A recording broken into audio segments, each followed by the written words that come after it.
open ahead of me. Initially, I thought it was just more of those creatures. I thought that was the end. Then, instead of the jaws of death, I heard a dull clunk and felt the weight lifted off of me. I opened my eyes to see that the creature had been sent stumbling backwards, a serious dent in the center of his face. "Get up!" a voice shouted, and a figure appeared in my vision, extending a hand to help me. I accepted his help, and the first thing I noticed when I got to my feet was that he was wearing a surgical mask. Then, I noticed he was carrying a crowbar. Seeing my confused look, he said, "I'll explain later. For now, we have to get out of here." Wait, I protested. Scarlet was still struggling feebly against the creature that had bit into her arm, and I rushed to help her, grabbing onto the creature's head and prying apart its teeth. "Go," I said to Scarlet. Free from the thing's maw, she made for the exit immediately, and I followed not too long after, once I'd stunned the creature sufficiently that it wouldn't be following directly behind us. However, during that time, the way to the exit slowly began to close as more of those creatures pressed in.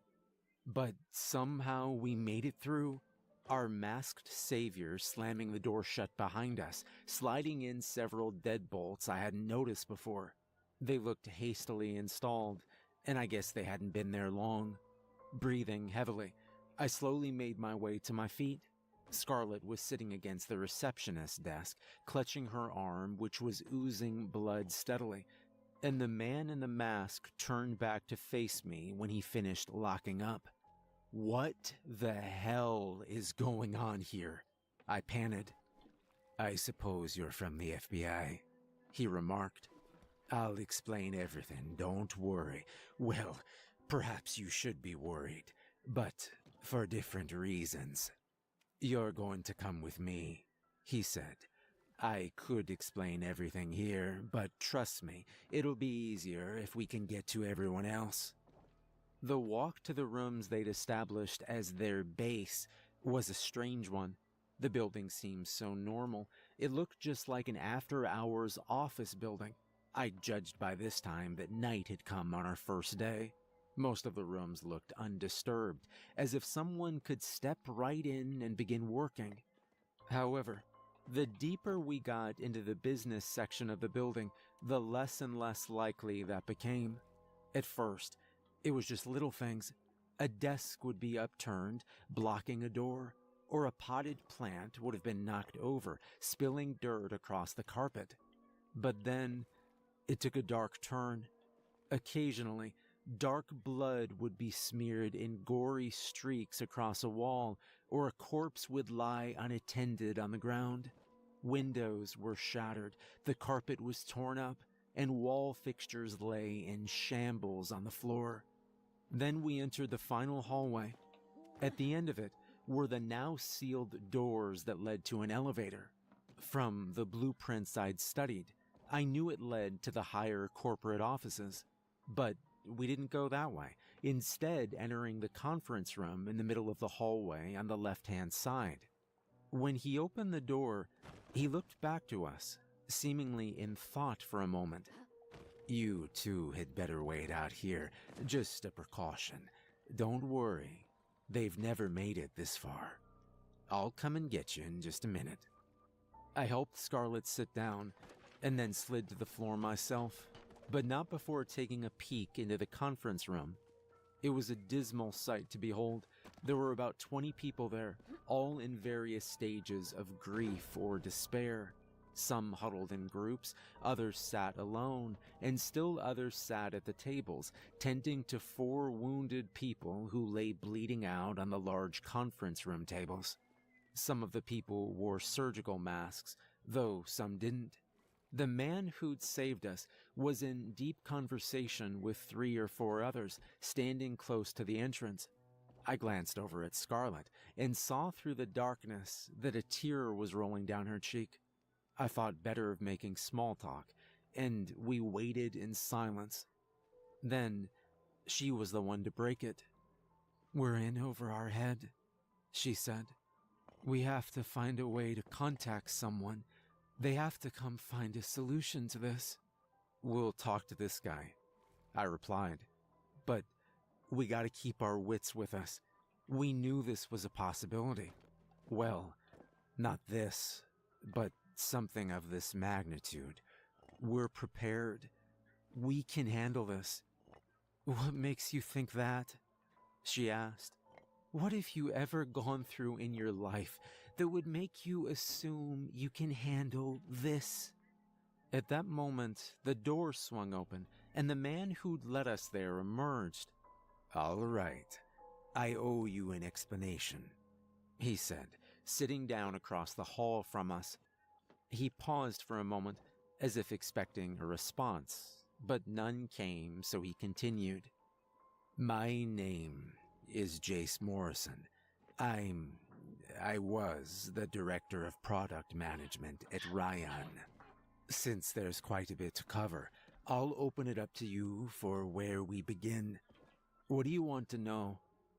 I looked over to Scarlet, and she nodded, signifying she'd ask first. What the hell were those things? Did they have to do with the genetic engineering we're here to investigate? She asked, her curiosity almost bordering on eagerness despite her possibly mortal wound. Jace sighed. Yes, they do. They're the product of what we're calling the IMM-1 disease. Those things, they used to be human. And as to your second question, yes, it does have to do with genetic engineering. We're still not sure entirely how, but it is believed that one of the test subjects had an undiscovered, dormant genetic trait that was set off by the experimentation. That trait reacted negatively to the testing, producing IMM-1.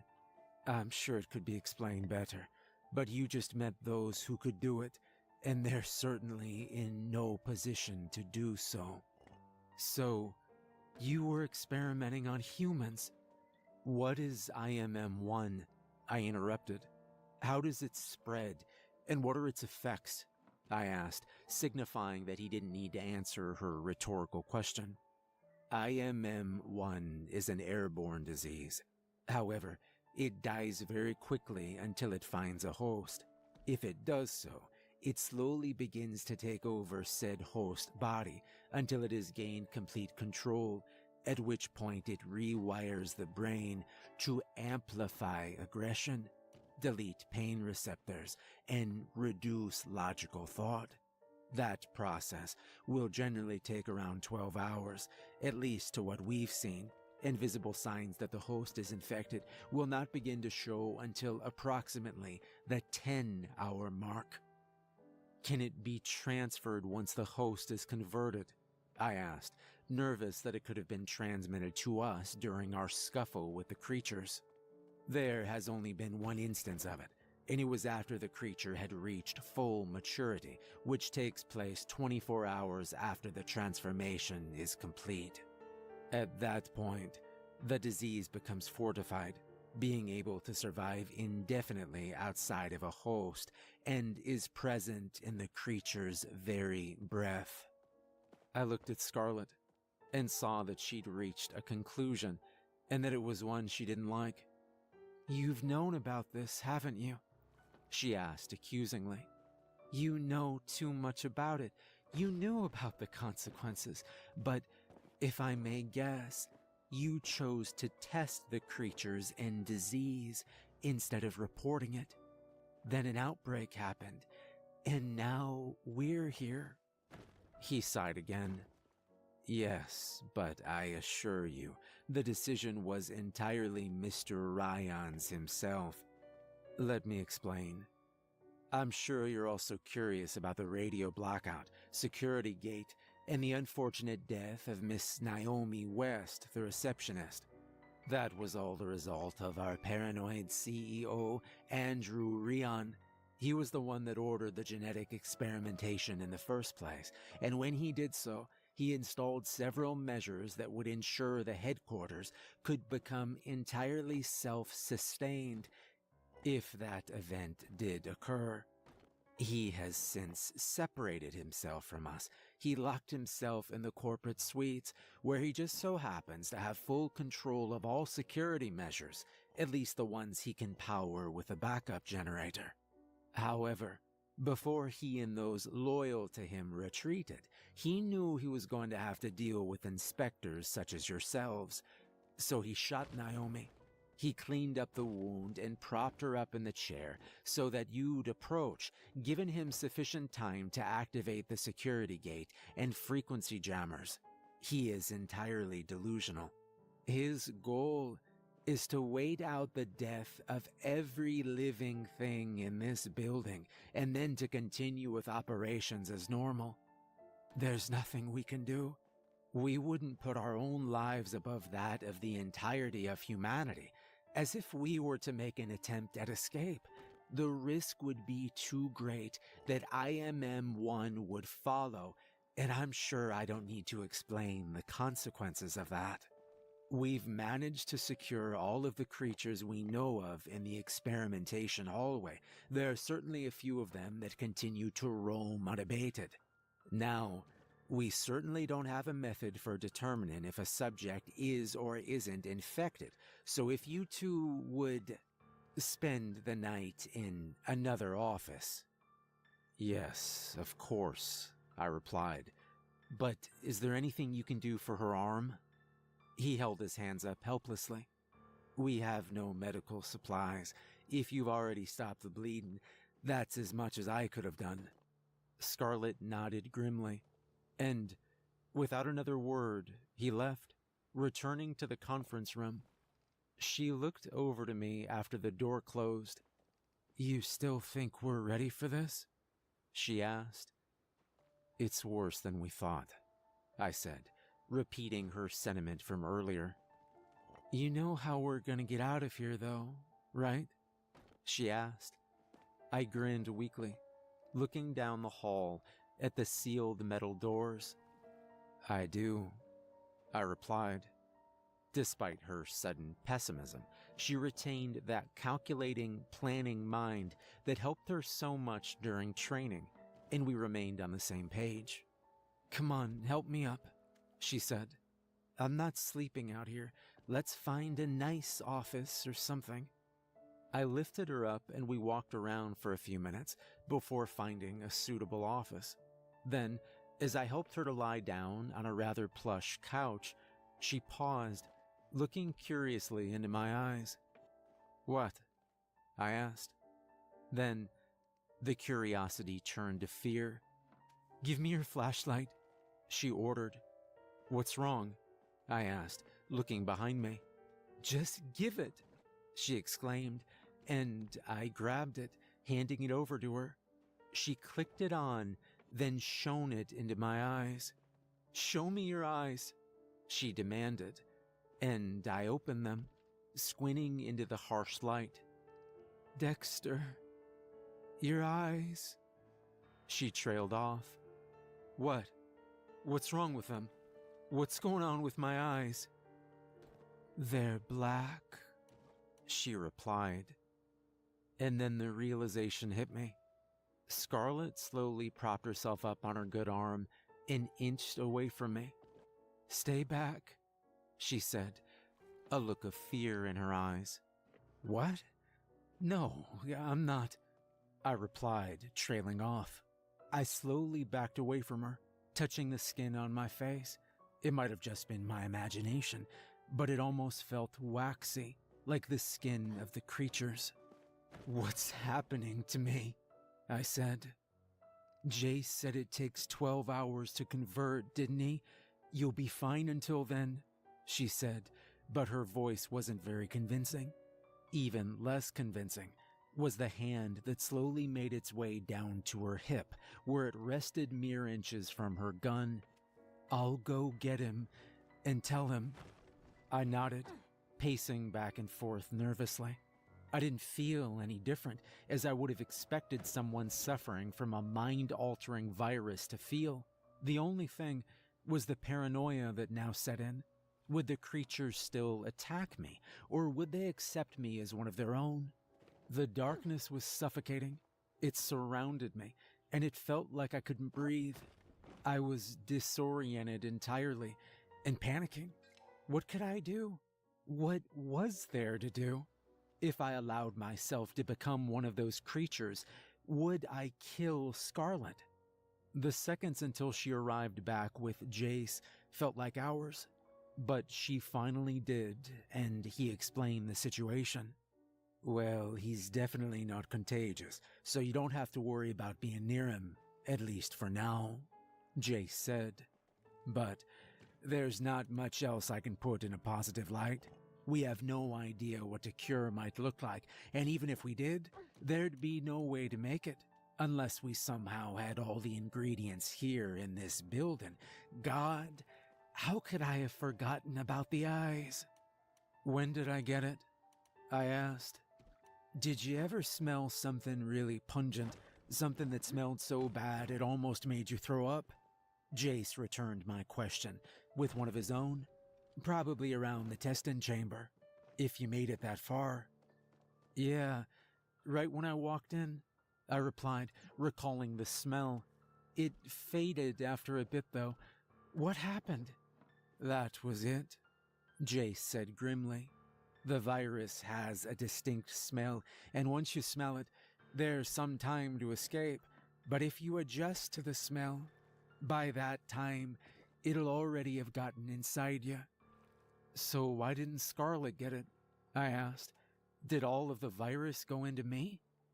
Jace glanced at Scarlet without saying anything for a moment. Then he gasped. Wait, did you smell it? He asked. No. Why? She replied. Thank you, Jesus, he exclaimed. There's hope. What? What is it? You're immune, he replied, grabbing her by the shoulders. When the scientists were testing it, they of course accounted for immunity. They said something about how the scent of the virus is so impactful that an early sign of immunity might be an inability to sense it. That him getting affected and you not, it's highly likely that you have some form of immunity. That's incredible, she said. Can we use this to help Dexter? Jace let out a long exhale. There may be a way. It'll be hard, and if it were just you, I wouldn't do it. That sounds harsh, sorry, he apologized. But it involves us taking back the corporate offices, and that means getting out. What's in the corporate offices? I asked. The head scientist. She actually wasn't with Ryan completely, but Ryan took her by force in the event that a scientist was needed. Her name is Julia Russell, and she had access to early tests of cures, none of them successful. But given the proper antibodies, I was told they may have worked. So the antibodies might be in my blood, Scarlet clarified, and he nodded. But we're against the clock. We have probably 8-9 hours before it's too late, said Jace. The cure won't work once Dexter's already turned. I don't suppose you have a plan, do you? I asked, and for the first time, a smile crept across his face. I was hoping you'd ask, he replied. March 21st. The plan was relatively simple in theory. Scarlet and I would crawl into the upper floors through the ceiling. Then I'd search for the scientist and she'd activate the elevator, allowing reinforcements to follow in case we met resistance. Once we had the scientist, he'd aid us with the serum, and after adding Scarlet's blood, I'd be cured. And then we could make contact with the FBI and hopefully make it out of this wretched place. We've spent the last half hour or so going over the floor plans, as blueprints of all the floors and the ventilation system were accessible from the offices we had access to. Now, we're just about ready to go. How does it feel? Scarlet asked as we sat in one of the offices. I don't know, I replied. It's mostly normal. but sometimes I'll feel something inside of me. It might just be thinking about it too much, but it feels like it's rising up, and if I don't push it down, it'll take over." She nodded. I tried to relax about it all. I told myself I was on the verge of getting the cure, and not a lot could go wrong from that point on. Jace had told us that Ryan's pistol was the only weapon up there, and one man with a pistol would be no match for us. We'd been trained numerous times for this specific scenario, and knowing the exact floor plan certainly wouldn't hurt our cause. It was about 5 minutes before Jace came back once more. He knocked on the door as he entered and said, "We're ready when you are. You doing okay?" I knew the question was directed to me. Well, I haven't felt a hunger for human flesh yet. Other than that, I'm perfectly fine. I saw the corners of his mouth turn up in the darkness, and he said, "It's good to keep your humor. It helps retain humanity." Well, you're good to go whenever. You know the way. And with that, he returned to wait with the team he'd selected to aid us in the mission.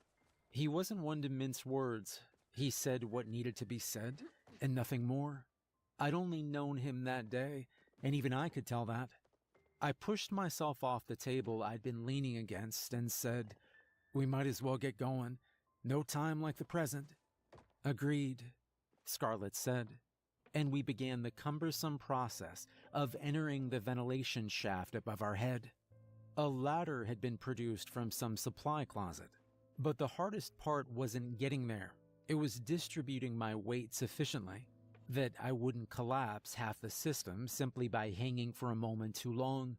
It took the two of us about 5 minutes to get up, but we did so without disaster, and then the doubly cumbersome process of slowly shuffling our way through the cramped metal space was underway. We'd memorized the directions to get where we needed to go, but there was still the possibility of missing a turn or forgetting a drop was ahead. So, we crawled in utter silence, focused entirely on the task at hand. The final trial we had to surmount before entering the upper floors was a difficult one, however. A 20-foot vertical shaft that we would have to climb using nothing but the force of friction. I arrived at the wall earlier than I'd expected, my hands bruising against the back wall a few steps before I'd anticipated. "We're here," I said. "All right, don't fall on me," she said back. "It'd be a shame to have survived a zombie attack only to be killed by a clumsy partner." For a moment, I just stretched my legs, readjusting to standing, and then I prepared for the ascent. I considered for a moment sticking my flashlight in my mouth just to provide some sense of security, but decided I wouldn't need it. Like the rest of the vents, I had the vertical shaft entirely memorized. I positioned my hands on either side of my body, pressing them against the walls of the shaft to test its give. When I was ready, I pushed on, lifting my feet off the ground and beginning the climb. It was a strenuous effort, inching my way up minute by grueling minute. By the time I was halfway up, my arms, my legs, my torso, everything ached. But I didn't falter. I knew a lot rode on my shoulders, but I also knew I was more than up to the task. So, I remained calm and collected as I shuffled my way up to the upper echelons of the building. 20 feet may not seem terribly high, but using the method of travel I was, it took a considerable amount of time to traverse the distance, and the clanking sounds of what I could only assume was the ventilation system shifting only made it feel longer. But I did reach the top. When my hand finally felt the ledge, I let out a sigh of relief. Confident as I'd been, there was always the chance that something could go horribly wrong, and I was glad it hadn't. Then, it did. A shriek, like the one that came out of the testing room, emitted from the darkness, and a hand soon followed. It latched onto mine, attempting to pry my grip from the ledge, and it nearly succeeded. However, I managed to grab on with my other hand at the last moment, saving myself and Scarlett from a very painful drop. "What is it?" she called as I grunted, struggling to pull myself up before the creature could impede my progress further. Unwilling to spare effort for a response, I quickly lowered myself a small amount, then instantly pulled back up, using the excess momentum to knock the creature's legs out from under it. The gamble worked, and the thing slammed its head into the metal of the vent, stunning it momentarily. I used the temporary break to jump to my feet and call down to Scarlet. "There's creatures up here. You have to hurry." The vent was taller up here, and I was able to stand with barely a crouch in my stance. It was still dark, but I could make out several forms further back in the vent. I picked the stunned creature up off the ground and slammed its head into the wall before planting a boot in its back and sending it sprawling towards the others, then extended a hand to help Scarlet up. "Why are they up here?" she asked. "I don't know, but it can't be good," I replied. "Let's deal with them first, then think about it." She nodded, and we ran forwards into the group. There were 5 of them, including the battered one I dealt with, and Scarlet immediately sent a spinning kick at one of them, sending it tumbling to the metal floor. I stepped on it and leapt forwards, sending a punch to the throat of a second. I made contact and prepared to duck under the return swing, but it never came. Instead, it turned to go after Scarlet. Without hesitating, I tackled it, slamming it into the wall, and it didn't make an effort to retaliate, simply struggling against my hold to continue after Scarlet, who was busy dumping 2 of the creatures over the ledge. "They're not going after me," I said, the reason why slowly dawning on me. "Lucky you," Scarlet muttered, as the 2 remaining creatures advanced on her. "Give me a hand with these, would you?" I jumped into action, hitting the one nearer me. The blow glanced off its head with little damage done, but it stumbled to the side, and I gave a mighty push as it was off balance, knocking it into the other one. The second one was pushed over the edge, but the first managed to barely keep its balance, teetering on the brink of the abyss. Scarlet finished the job, planting a kick heavily on its chest and watching until it disappeared into the darkness. We quickly began to make our way to the vent we'd made our entrance through, and as we walked, Scarlet said, "Does this mean you're making the transition?" "I don't know," I replied. "If not, I'm getting close." We ran the rest of the way, and when we made it to the vent, I quickly pried it open and lowered myself through. It struck me immediately as odd that the lights were out. It was as dark as it had been on the lower levels. When Scarlet lowered herself down behind me, she noticed the same thing. "This isn't good," she whispered. "You don't think the creatures could have?" The thought faded unfinished into the darkness. "Let's get this over with," she said. I began to wish I had some form of communication with her, or anyone to be honest, but it was impossible with the radio blockage. Before I could think twice about it, though, she was gone, and I was alone in the dark hallway. I touched the wall to get my bearings and set off for the main office where Jace believed the scientist to be held. I walked quietly, willing to accept the delay to avoid a larger delay if someone or something heard me. Everything was empty. There wasn't a sign of life anywhere, nor were there signs of death that we'd seen downstairs. It was just empty. I hurried down the halls, unwilling to test fate after our experience in the vents, and after some time, I arrived at the innermost office, that of Andrew Ryan.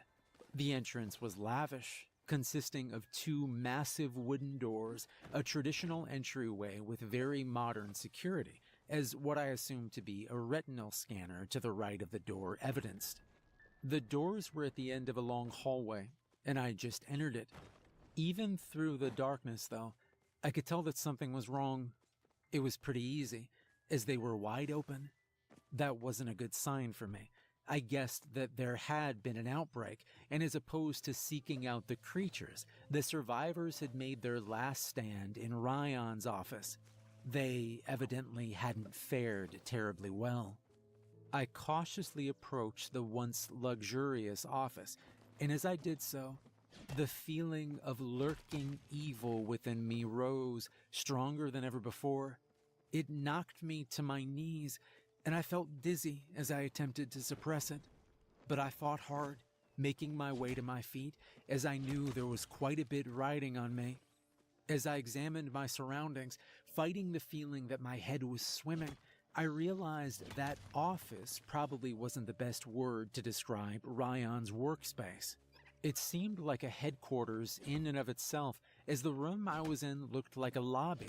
I could see 4 hallways branching out from where I stood, which had been on the blueprints, but it was very different now that I was looking at them.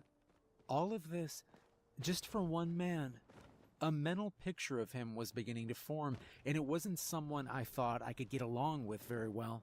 Regardless, I followed Jace's directions down the middle hallway, which just so happened to be where the multiple trails of blood also led.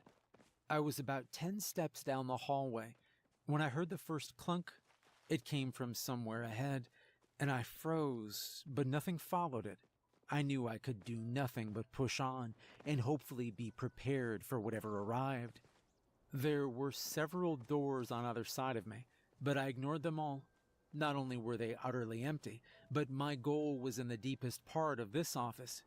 Jace had assumed, apparently correctly, that they would have tried to put as much space between themselves and the initial outbreak as possible, and that they would be tucked away in the deepest recesses of this office. When I finally did come across it, unlike the rest of the office, it wasn't very luxurious, just 2 plain doors. I tried the handle. It was unlocked, but when I pushed, the door wouldn't budge. I paused for a moment, considering my options, then stepped back, ready to kick it down. However, before I could, one of the doors flung open, revealing a woman in a tattered white lab coat who was pointing a gun at me. "Who are you?" she asked. "And why didn't they attack you?" "I'm an FBI agent, and I..." Before I could finish my explanation, a massive surge of darkness rose up, nearly blotting out my vision.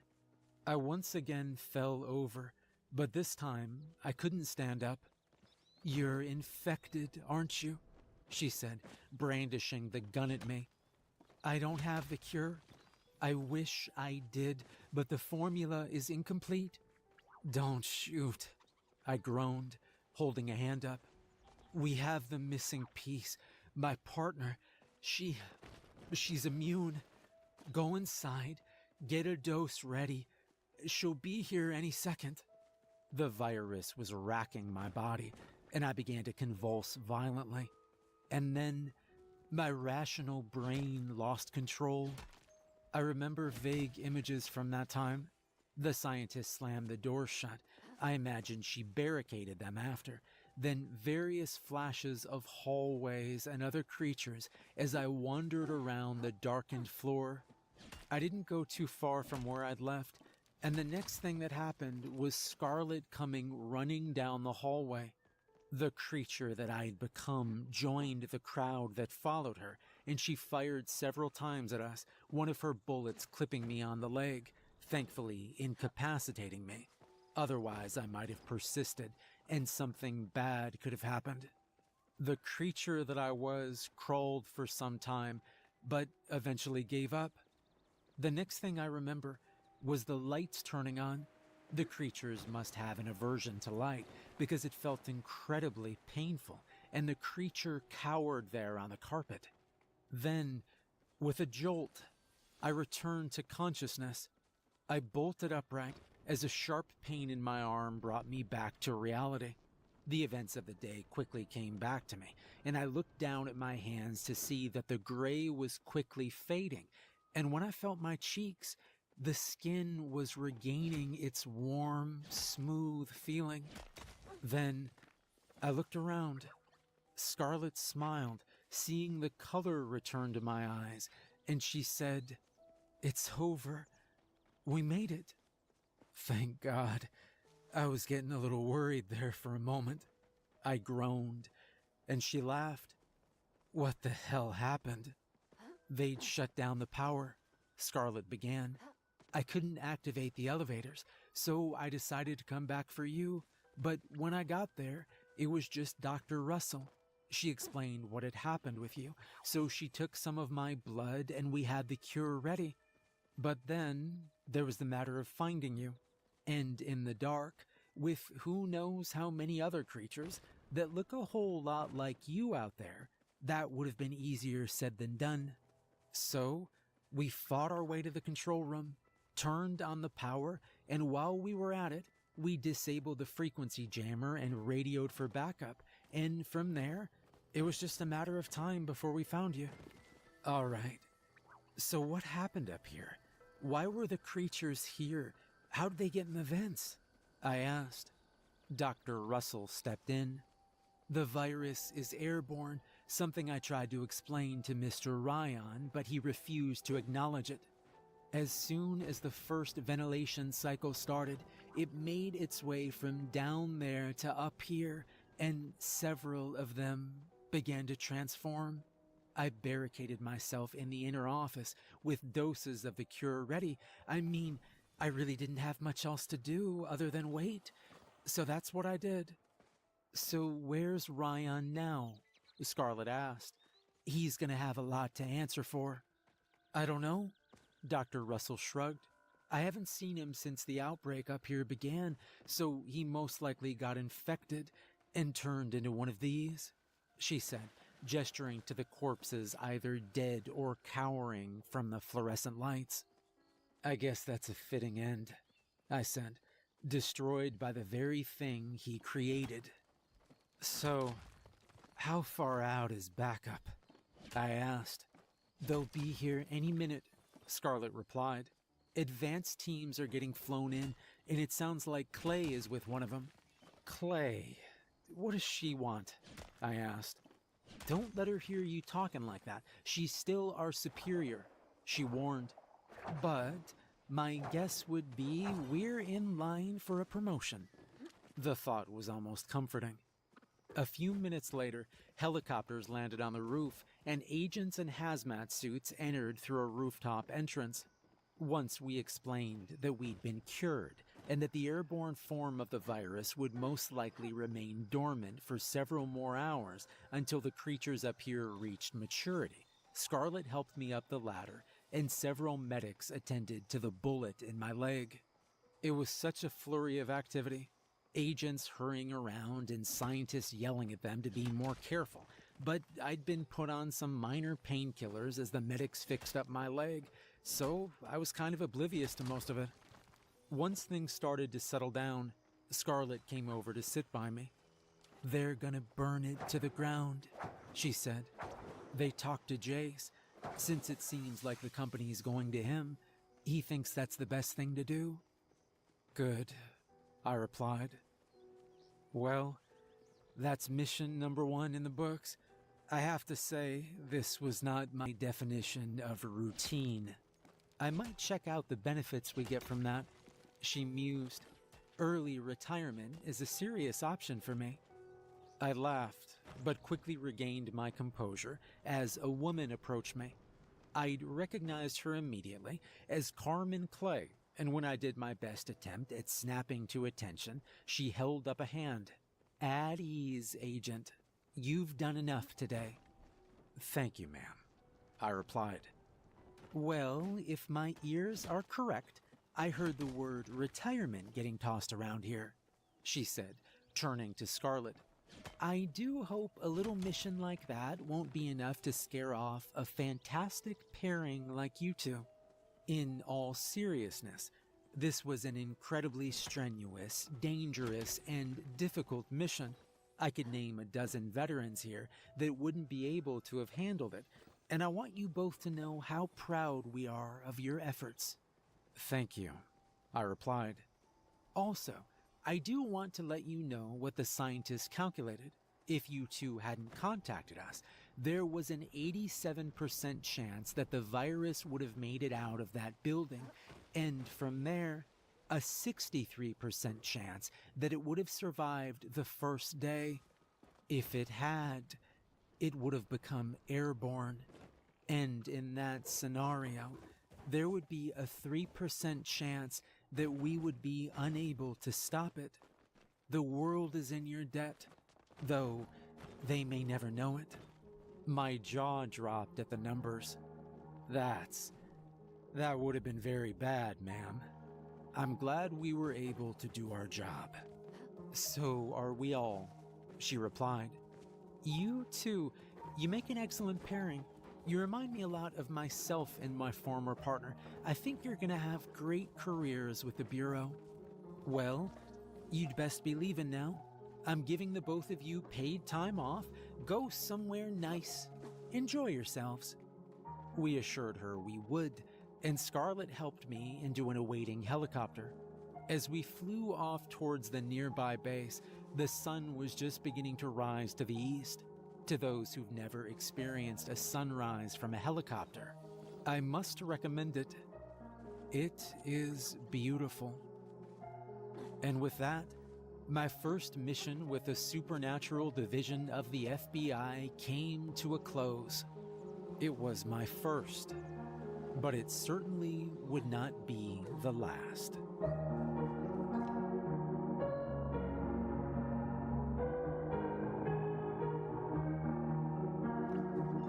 Hey everyone, remember to like and subscribe if you enjoyed the video, and a special thank you to the author Suspicious Nail for allowing me to narrate such a fun story. Make sure to check out more of the author's work. There's a link in the description. If you'd like to support me further, there's a link to my Patreon in the description as well. I hope you have a great rest of your week, and thanks for listening.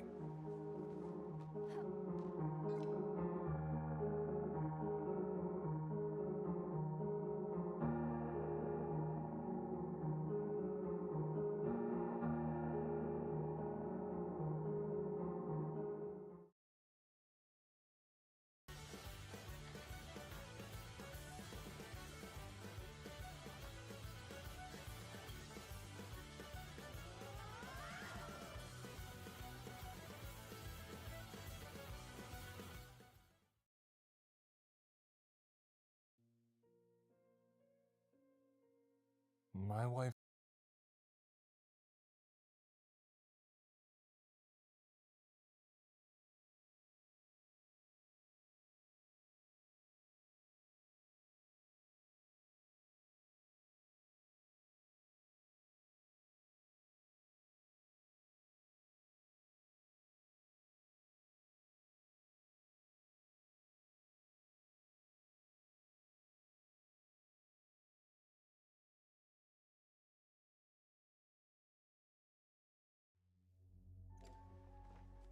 The Blackwell Insane Asylum, later renamed the Blackwell Psychiatric Hospital, was founded by Ashton Blackwell in 1822.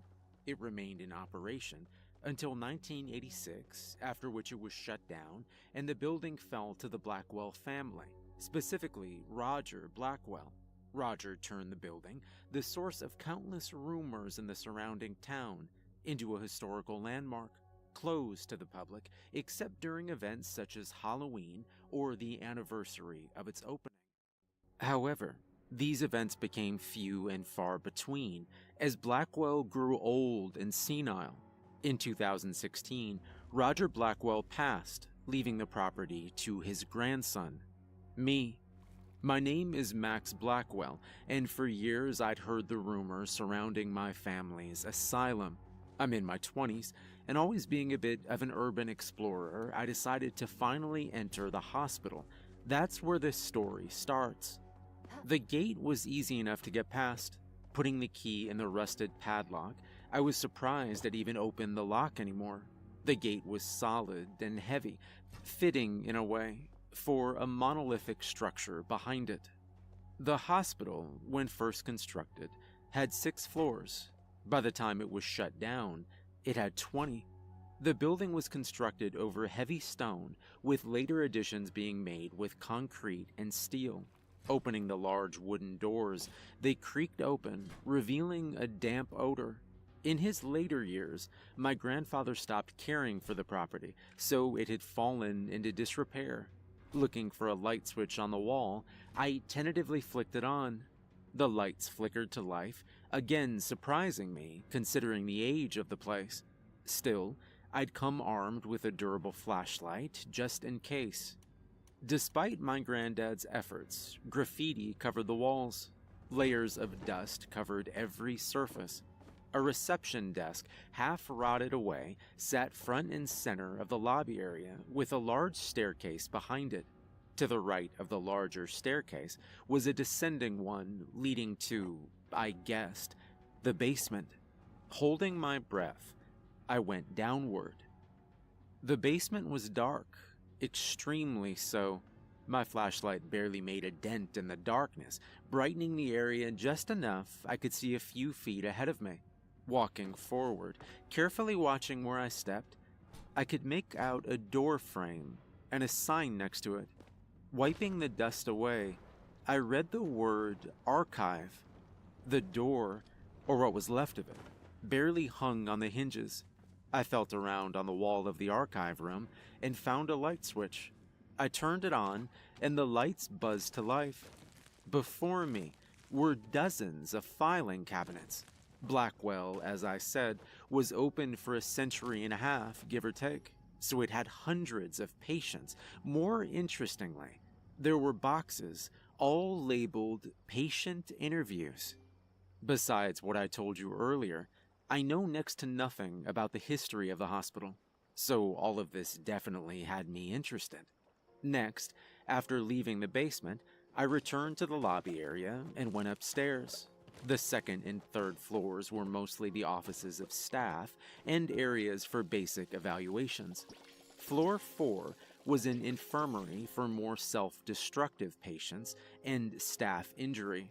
As the years went on, staff injury rates apparently spiked, leading to the eventual closing of the hospital.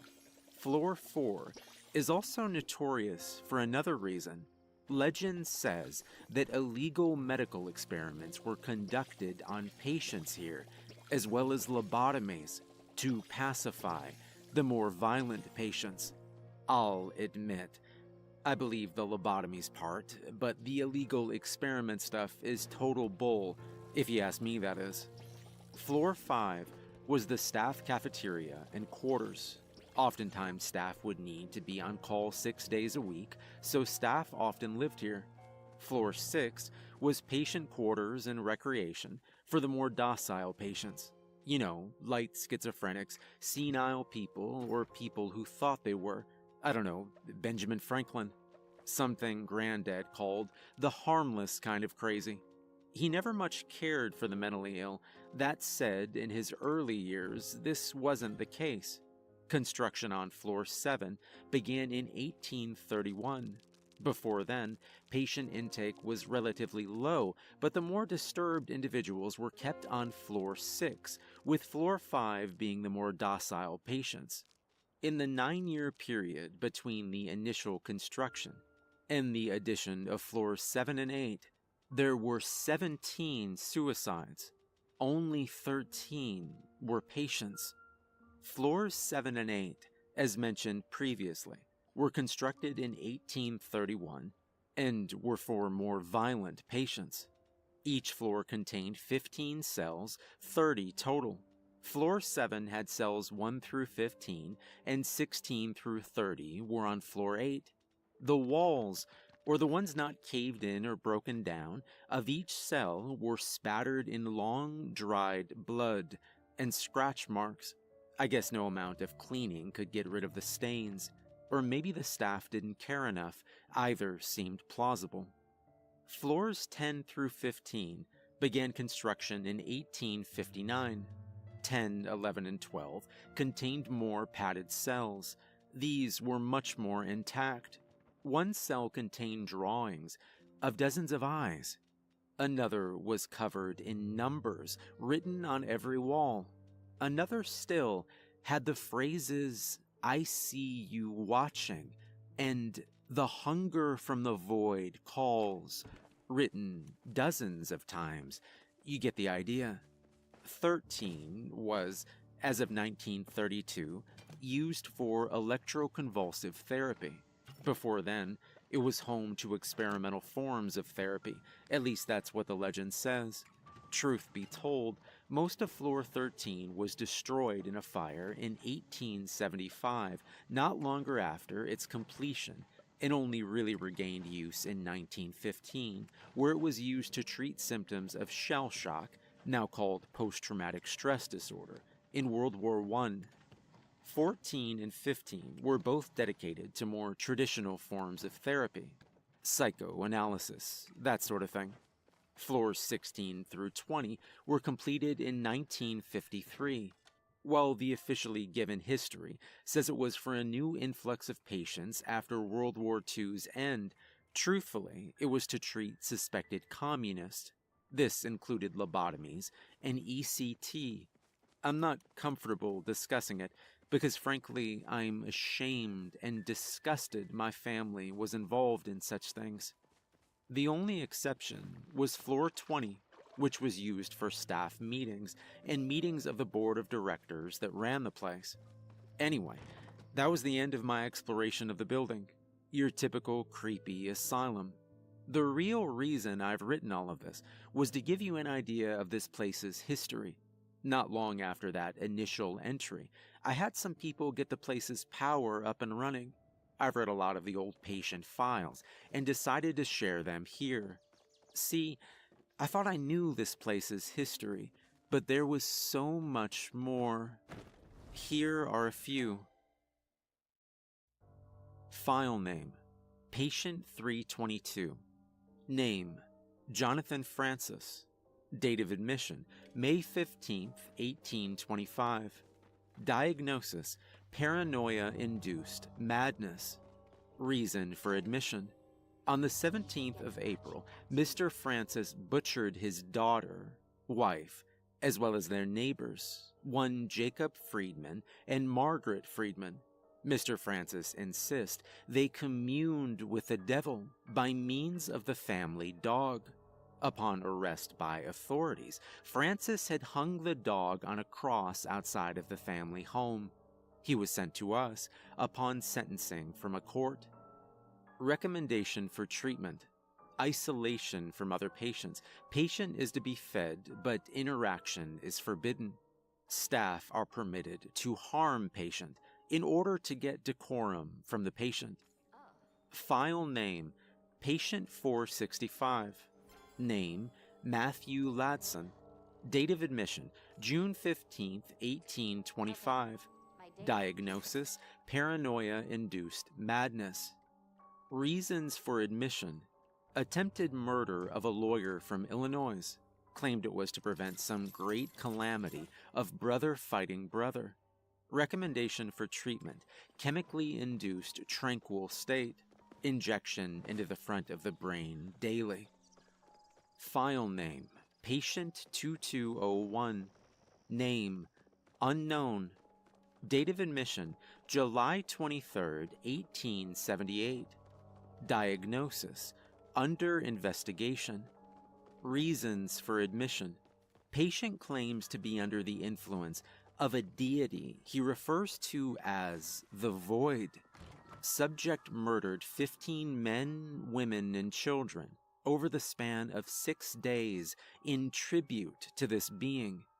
7 days after admission, patient caught fire through unknown means and jumped from the roof. File name: Patient 5201. Name: Abraham Johnson. Date of admission: July 18th, 1883. Diagnosis unknown. Reason for admission: claims to feel something scraping the inside of his skull. Attempted to cut it out with a hunting knife, resulting in his admission to the asylum. Recommendation for treatment: none. Shove him in a box and forget. File name: Patient 21002. Name: Constance Blackwell. Date of admission: January 22nd, 1915. Diagnosis: madness. Reason for admission: none. Admitted under recommendation by Director Blackwell. Recommendation for treatment: locked away in isolation cell 32. Subject is to be beaten and held in ice water if she makes too much noise. This one gave me pause for two reasons. Constance Blackwell was the daughter-in-law of Ashton Blackwell. And secondly, there was no isolation cells beyond 30, or so I thought anyway. I read through these for hours. There were thousands. Anyway, after all of that, I'm staying here overnight tonight. For now, though, I'm gonna get some sleep. I'll need my energy tonight. Update. I found the cell. I was in the basement area, planning to search through the archives for any details, when I heard a thumping noise. It was coming from behind a wall. I grabbed a heavy piece of lumber, fallen from years of disrepair, and caved in the wall, masking the sound. That's when I saw fluorescent light and a hall. There were 13 cells with a person in each. Living people. The 13 people in the cells are 6 women, 6 men, and one of indeterminate gender. Their hair is overgrown, and their clothes look as though they haven't been washed in years. The cell numbers have faded, but not vanished. They're numbered 31 to 43. I can't find files on the people within, and don't have a key to their cells. Frankly, I don't know how they got there. Blueprints of the building show that cell block shouldn't exist. Cell number 31 is a padded cell with a black-haired individual inside. They always face the back right corner of the cell, and I can hear them softly murmuring to themselves. They're bound in a barely held together straitjacket with S. Kemper on the back of the jacket. I thought it'd be a name, but found no one named Kemper with a first name starting with S in the files. The room smells awful from what I can tell, with thousands of tally marks lining the walls. Cell number 32 is decorated with light furnishings, a sofa, a table and mirror, and a tea set specifically. Inside is a brown-haired woman in a ratty, filthy, Victorian-era dress. From what I can tell, she's always brushing her hair with a phantom brush inside of her cell, or drinking tea. Cell number 33 had, what I thought at first glance, was one person. However, the person within has a small conjoined twin, infant-sized, attached to her chest, or rather, stitched to it. The cell is bare, only holding a small bed and blanket. I've never seen the larger twin's face, as it's always obscured by her messy hair. The conjoined infant on her chest, however, always seems to catch my glance whenever I passed by. Cell number 34 had a man in modern doctor scrubs, covered in dried blood and gore. There was no furniture in the room, but a wooden chair. He waved at me as I looked in. Cell number 35 was a woman, bound in a straitjacket in a padded room. She continuously headbutts the wall, giggling to herself. Occasionally, she screams, and even rarer, she speaks. On one occasion, I heard her say, "Make me better," over and over again. Her head is wrapped in a bloodied, dirty fabric. Cell number 36 was completely dark, save a flickering bulb in the center of the room. An elderly woman sat within, and even compared to the rest, she was filthy. The floor of her cell was coated in a reddish-brown substance, which I only saw when the bulb briefly lit up the room. She never strayed far from the light, allowing me to see brief glimpses of her.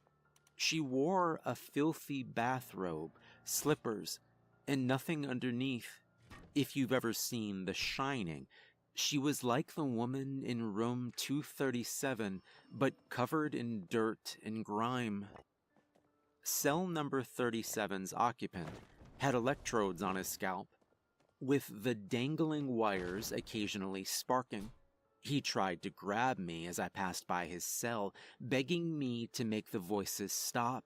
His teeth were rotten, almost black, and his breath stunk of rot. So much so, I could smell it feet away from him. He scratched desperately at the iron door separating us, trying to grab the handle. I noticed as he did this his lack of fingernails. He wore an orange jumpsuit with the words Blackwell Psychiatric on the back. Cell number 38's door had no window. The only reason I know anyone's in there is because I can hear a man pounding at the door and yelling obscenities for locking him in here with it, and how he'd get John for this. Cell number 39 had a young boy wearing a red cape and pajamas. He stared at me with dead eyes behind black hair. His room was covered in newspaper clippings over the typical padding of an asylum cell. He creeped me out more than the others for a reason I can't place, so I didn't look long.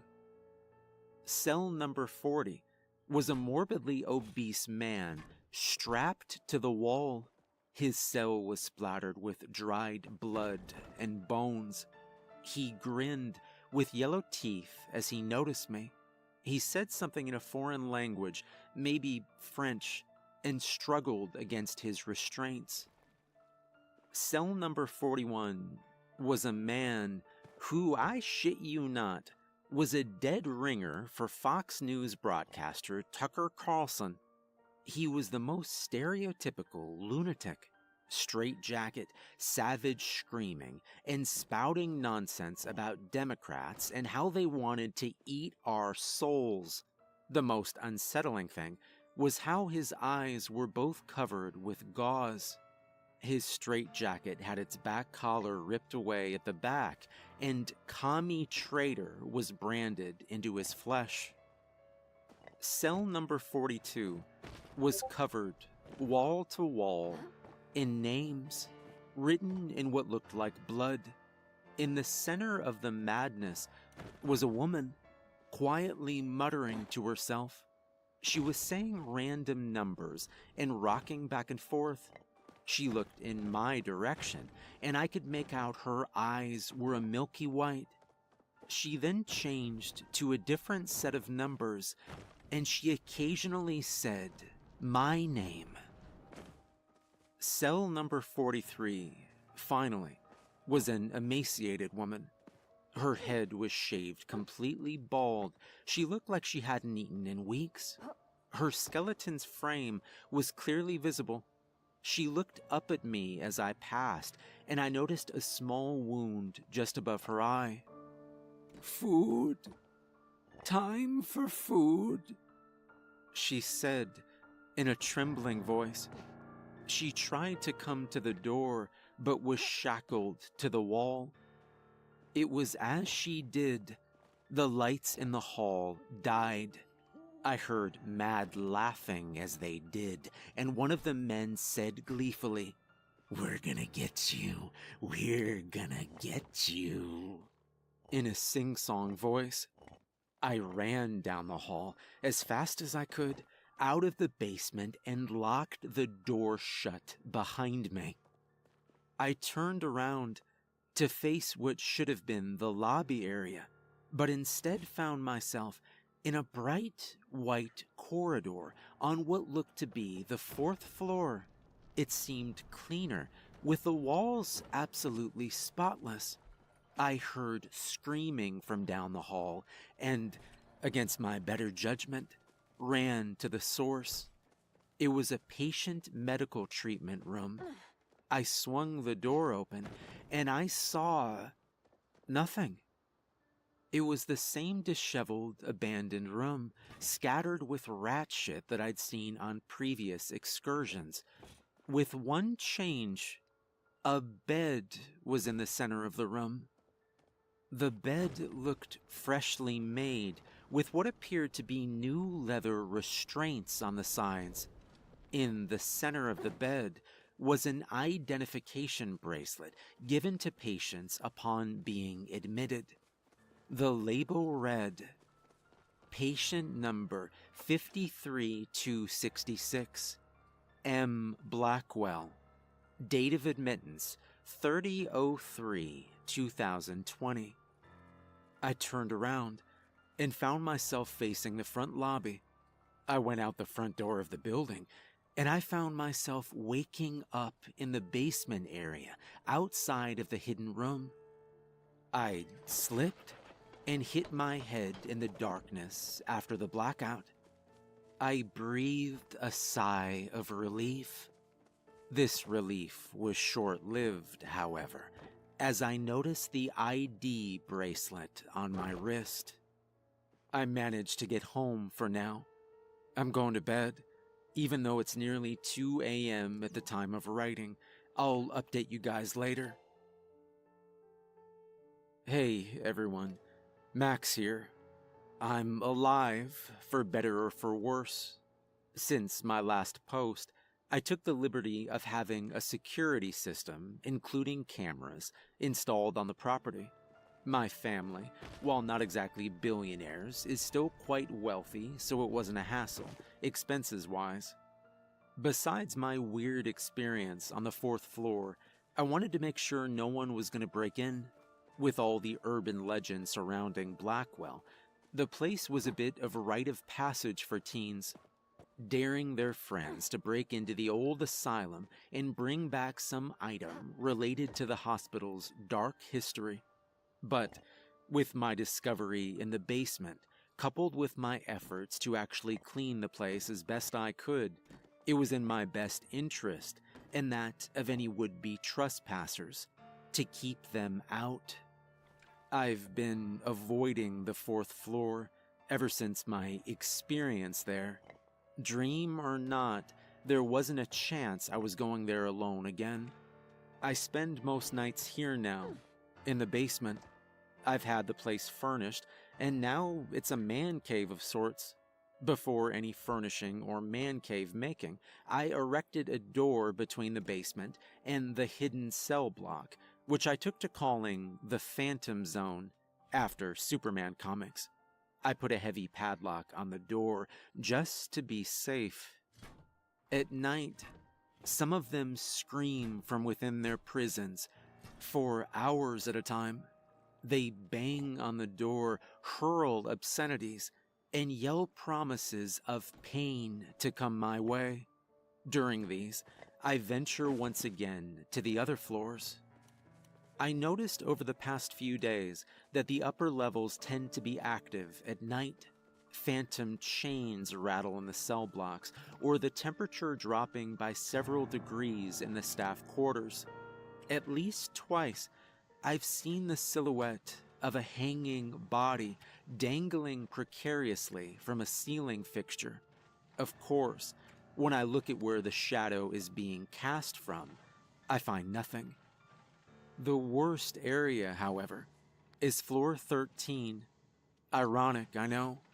I hear screams, laughter, and crying from within the cells of floor 13 some nights.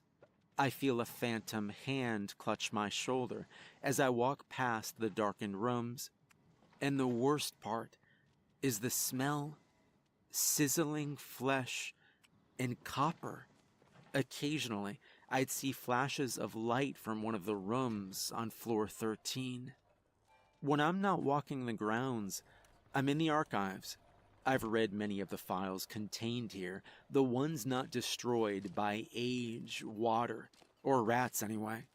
In 1919, a man suffering from shell shock murdered his family, claiming a specter of war forced him to do so. He was sent here for treatment after a court ruled him insane and unfit for trial. In 1956, a man suffering from Rett syndrome, i.e., a suspected communist, was treated with electroconvulsive therapy and later a full frontal lobotomy. During the Spanish flu epidemic of 1918, the hospital also treated sufferers of the H1N1 virus.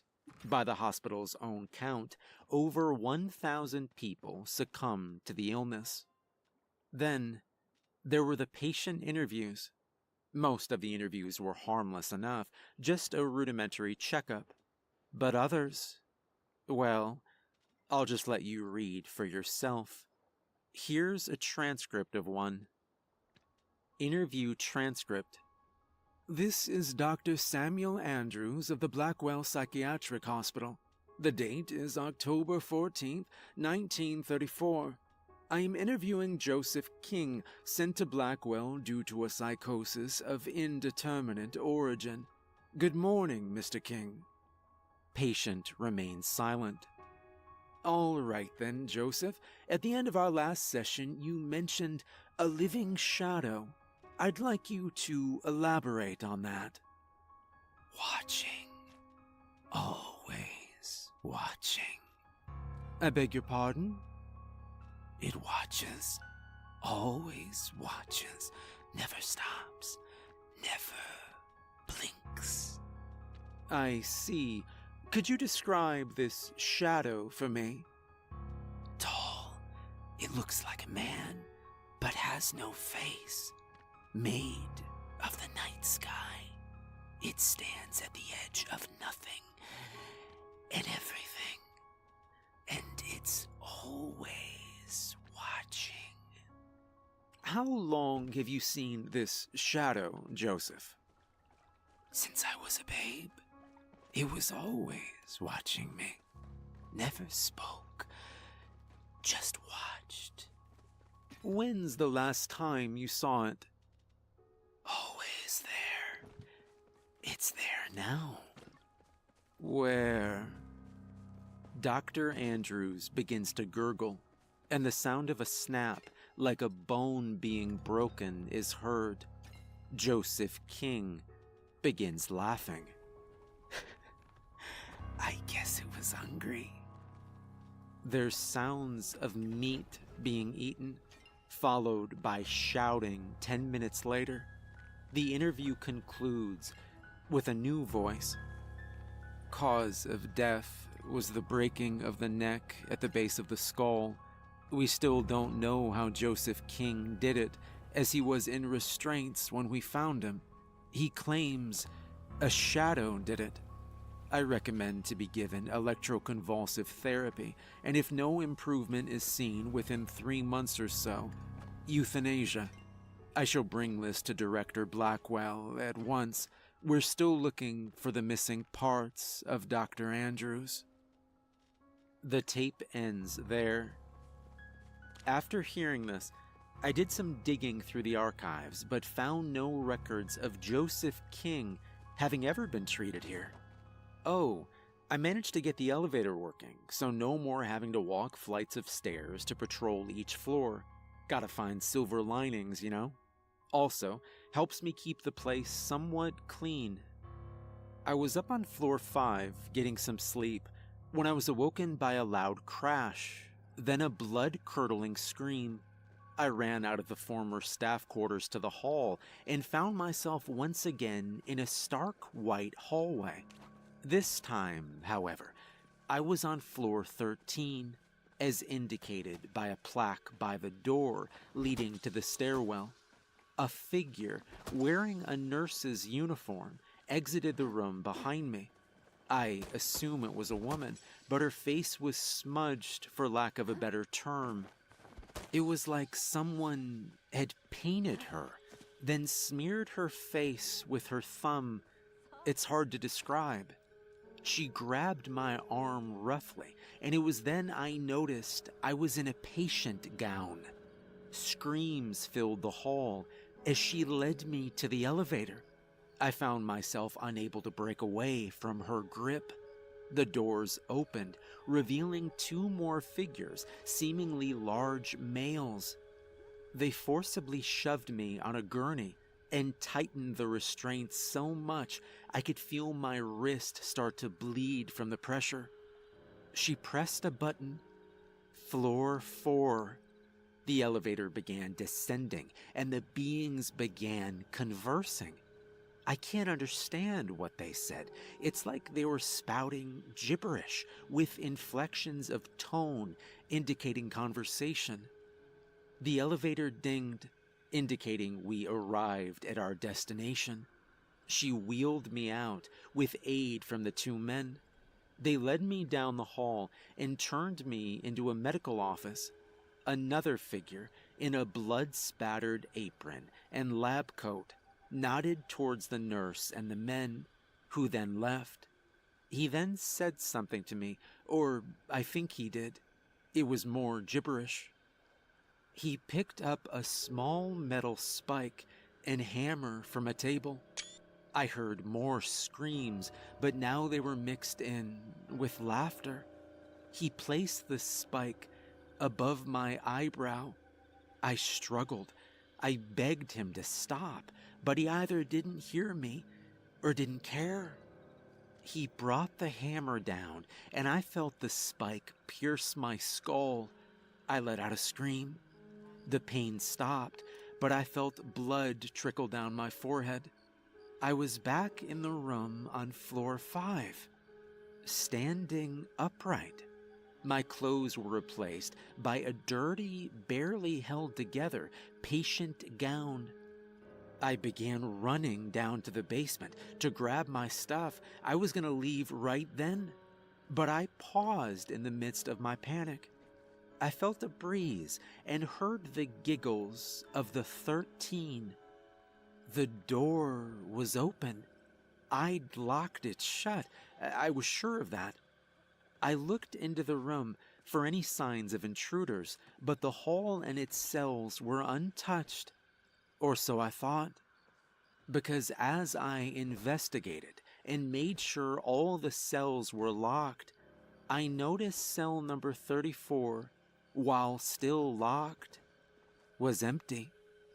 I didn't bother to investigate further. I ran up the stairs of the basement and flung the front door open with all of my might. But instead of seeing the skyline of the town below, I instead found myself staring down a stark white corridor. I almost vomited and felt my heart beating rapidly. My phone began ringing, bringing me out of my fear-induced haze. It was an unknown caller.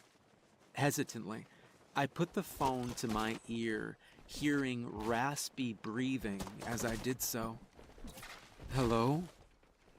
My own voice responded, "There's no way out." Then it hung up. The front door slammed shut in front of me. I tried to open it, but it wouldn't budge. I slammed all of my weight against the door, but nothing. I was trapped. I pounded desperately on the door, screaming for help. I tried calling 911, but the line was busy.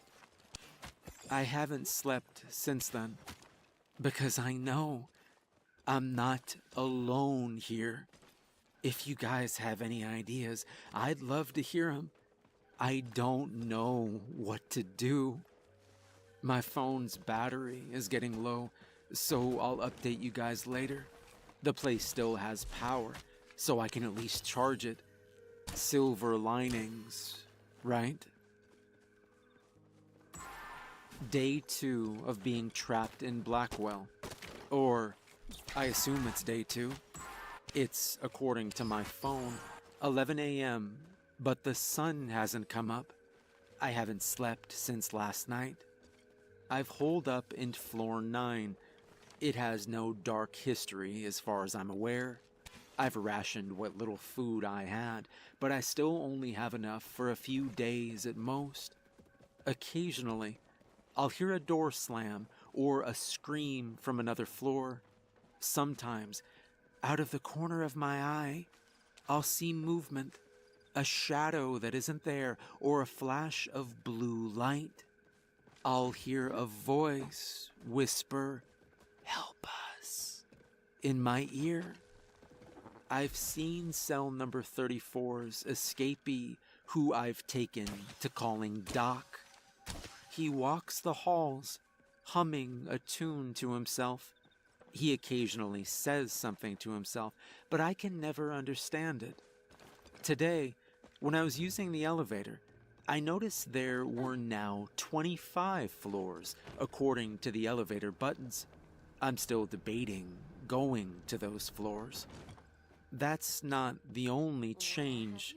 By my count, there are now 150 cells on floors 7 and 8, 300 in total, all empty.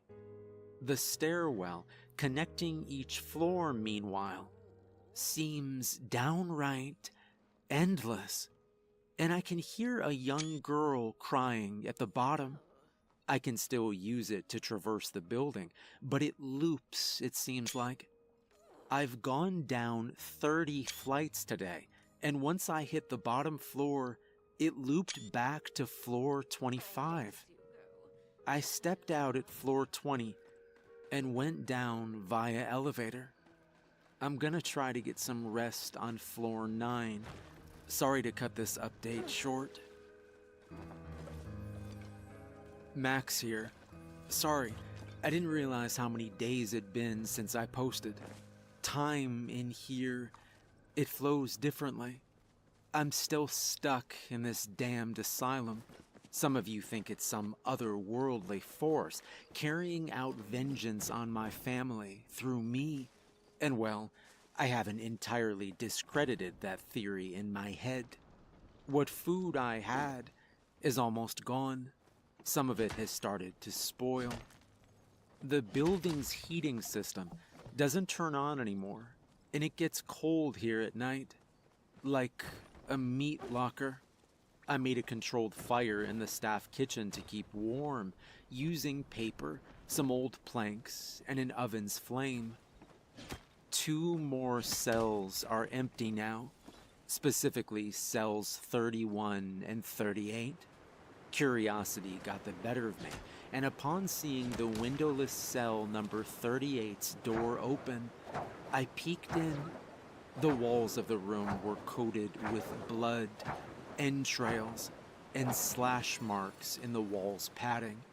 In the center was a mutilated corpse, missing all of its skin.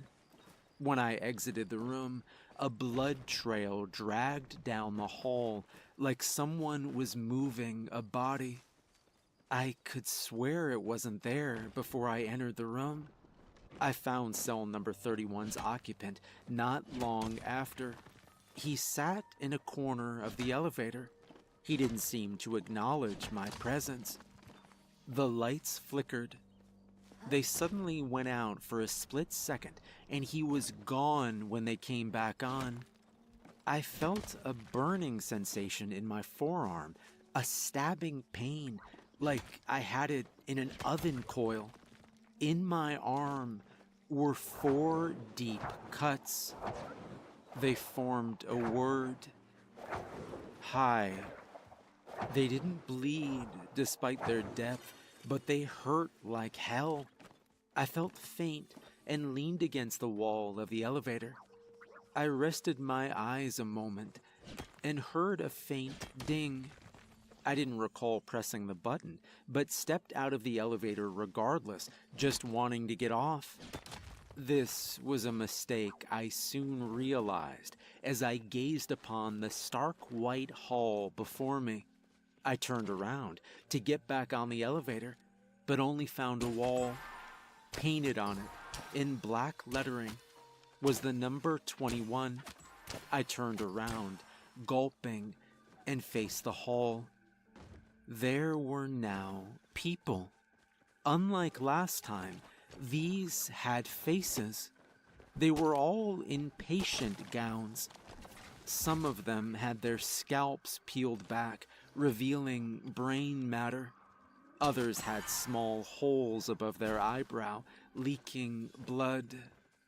All of them had a black fluid leaking from the holes where their eyes should have been. And they were all facing me, not moving or making any noise. I tentatively stepped down the hall, walking through the group. They never took their eyes off me. As I continued, the black liquid started pooling at their feet. They numbered in the hundreds, stretching down the hall for miles.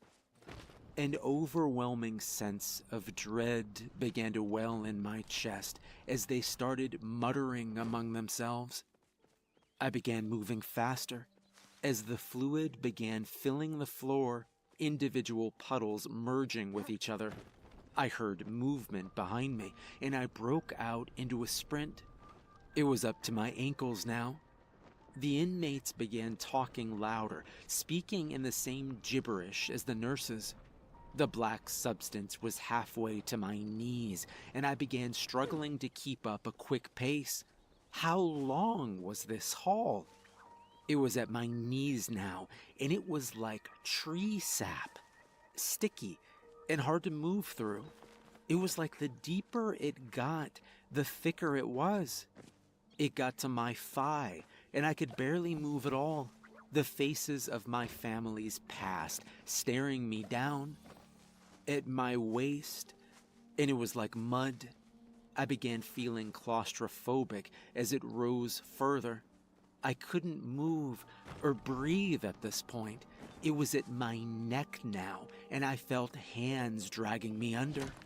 I kicked at them, or tried to at least, but it was for nothing. I felt it entering my mouth and nostrils, and the world around began to fade. I suddenly fell to the ground, gasping and clawing for air. I could see. I could breathe. I quickly sat up and took in my surroundings. I was in the basement. I steadied my breath and let out a sigh of relief. Was that a dream? It felt so real.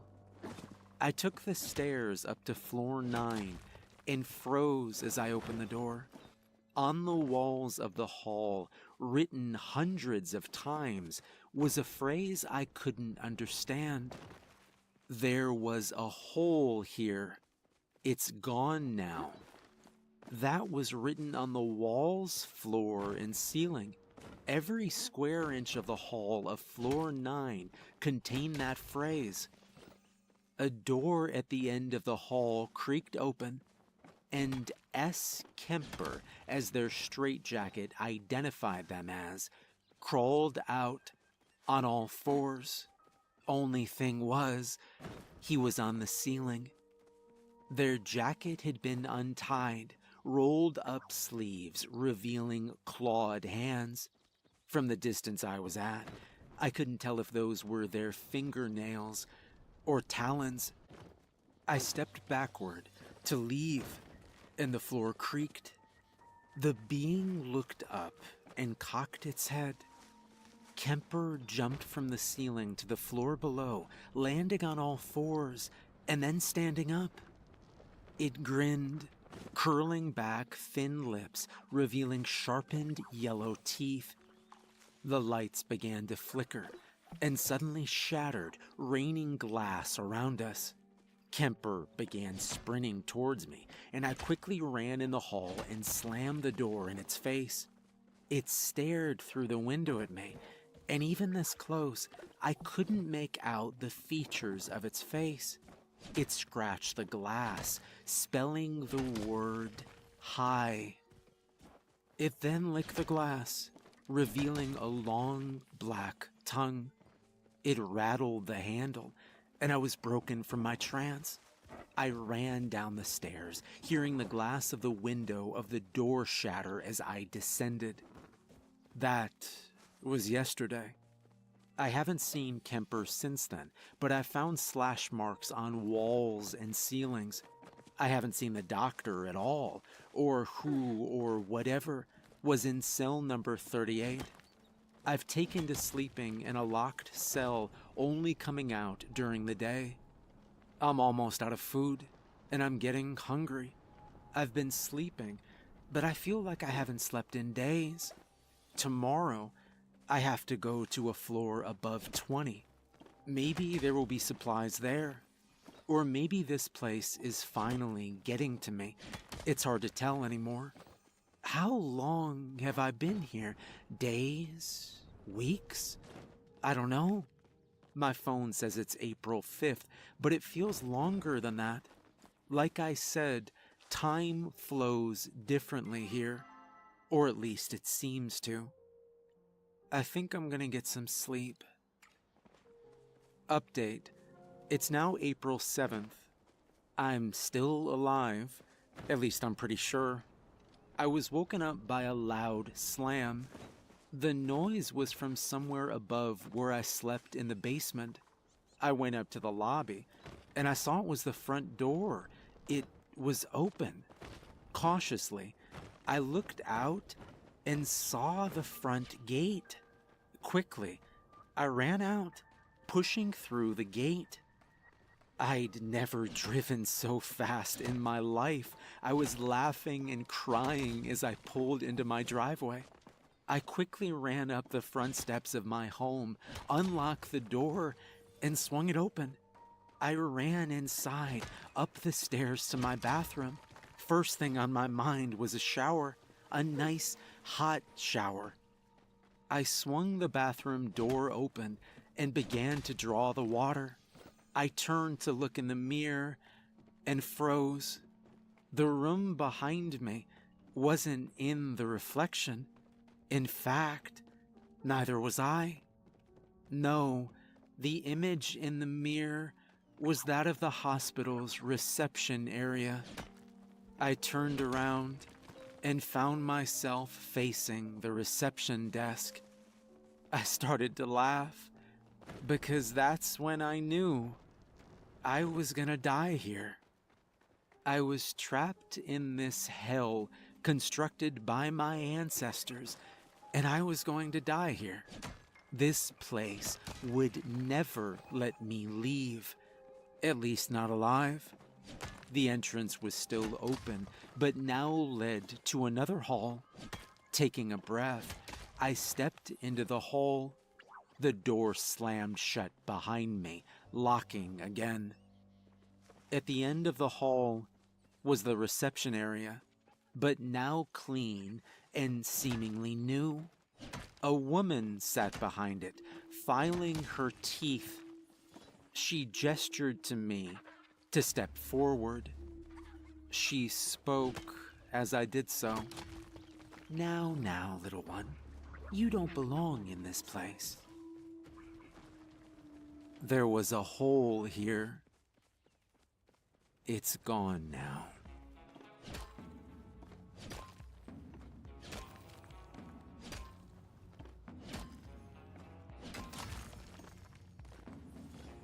Hey everyone, remember to like and subscribe if you enjoyed the video, and a special thank you to the author for the amazing story.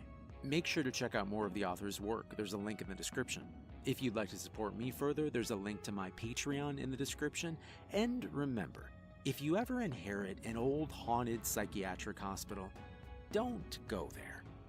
If Mia and I were driving cross country, it was our first attempt at the Great American Road Trip. Mia and I had rented a small RV, more of a camper than a full-blown RV. We packed up a couple of suitcases with plenty of room for any souvenirs, and we hit the dusty trail. We started our journey on the Mother Road, Route 66, driving south from Chicago until we had connected to I-70 and shot straight west through Missouri. The goal was to see those parts of the country that we had never seen before, stopping anywhere that seemed interesting. From the plains of Kansas up through the Badlands of Wyoming and South Dakota. In Missouri, we saw the world's largest cap gun. In Kansas, we visited the Evel Knievel Museum and the world's largest belt buckle. And we love all those kitschy tourist trap places. Eventually, we made it to Colorado, and after a few more hours of driving through amber waves of grain, we saw them. The Rocky Mountains. We made an exit and headed north through the winding mountain highways. The Rockies were gorgeous, snow-capped in the middle of summer, some of the peaks pierced through the white fluffy clouds. We saw a sign that read, "Traffic Tunnel, 3 miles." A little further, and sure enough, there it was. A large tunnel bored directly through the mountain in front of us. A large sign read, "Pike Tunnel, longest traffic tunnel in the nation. Please turn your headlights on now." "How long is it?" asked Mia. "That's what she said," I quipped. But she was right. There was no information beyond the detail that this was the longest tunnel in the nation. "It can't be more than a mile or two," I said as I watched the little white car ahead of us slip into the darkness. A moment later, we joined it. The tunnel was lit by fluorescents that gave everything a greenish and yellow tinge. On the left-hand side was a raised walkway behind a railing for maintenance access. Initially, I was struck by the incredible amount of work that went into the construction of this man-made marvel. "We're under 1,000,000 tons of Rocky Mountain right now," I said. "How many years before this caves in?" Mia responded. I shot her a look. "Let's save the cave-in talk until we're out on the other side. I'm just saying, nature will take this back eventually," she continued. I scanned the empty road ahead of us. "Where did the other car go?" I asked. We were now alone in the tunnel. No cars ahead of us, nor behind us. "Huh, they must have sped off ahead. Maybe they're scared of a cave-in." My Spotify playlist had stopped playing. Mia looked at the phone. "No cell service." She turned on the radio and spun the dial only to find static. "You're not going to be able to pick up a station in here," I said. She turned the volume down. "I just wanted to check. If only we had some CDs. This tunnel really keeps on going." "Yeah, I would have thought that we would have been through it by now," I replied. I looked at the RV's odometer. 45,600 miles. I picked up speed. I wanted to try and catch up to the little white car. Up until this point, the tunnel was a straight shot, but now the tunnel started to curve to the right. It may have been my imagination, but it also felt as though that we were descending.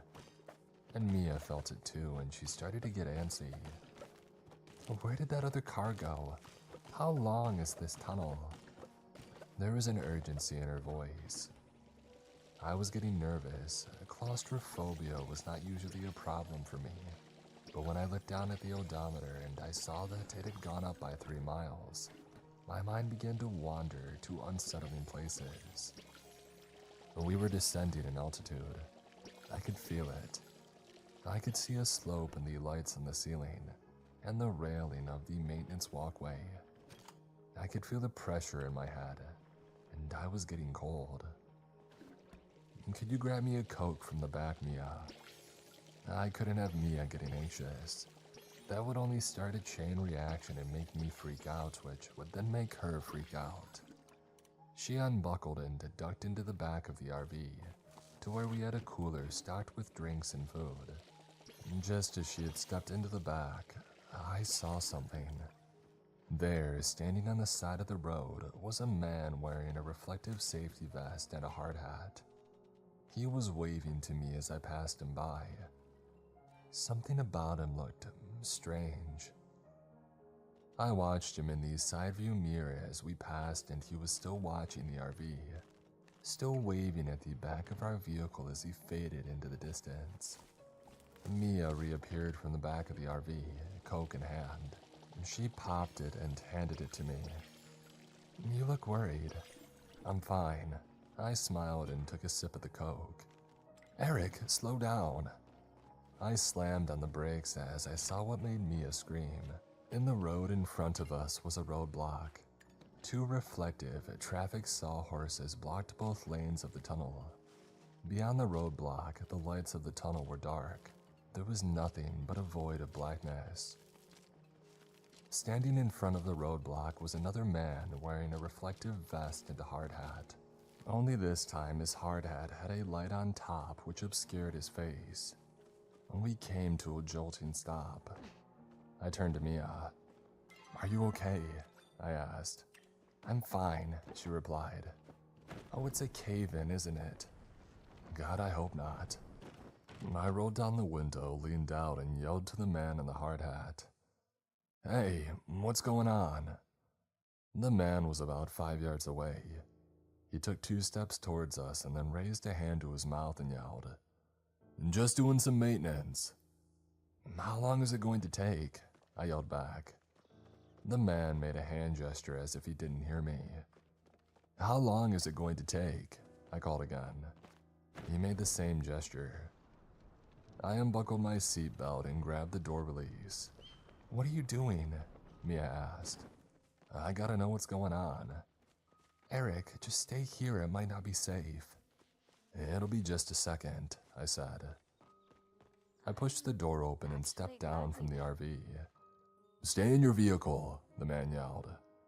He took a couple of steps towards me with his hand out, telling me to stop. "Hey, what's the holdup?" I shouted.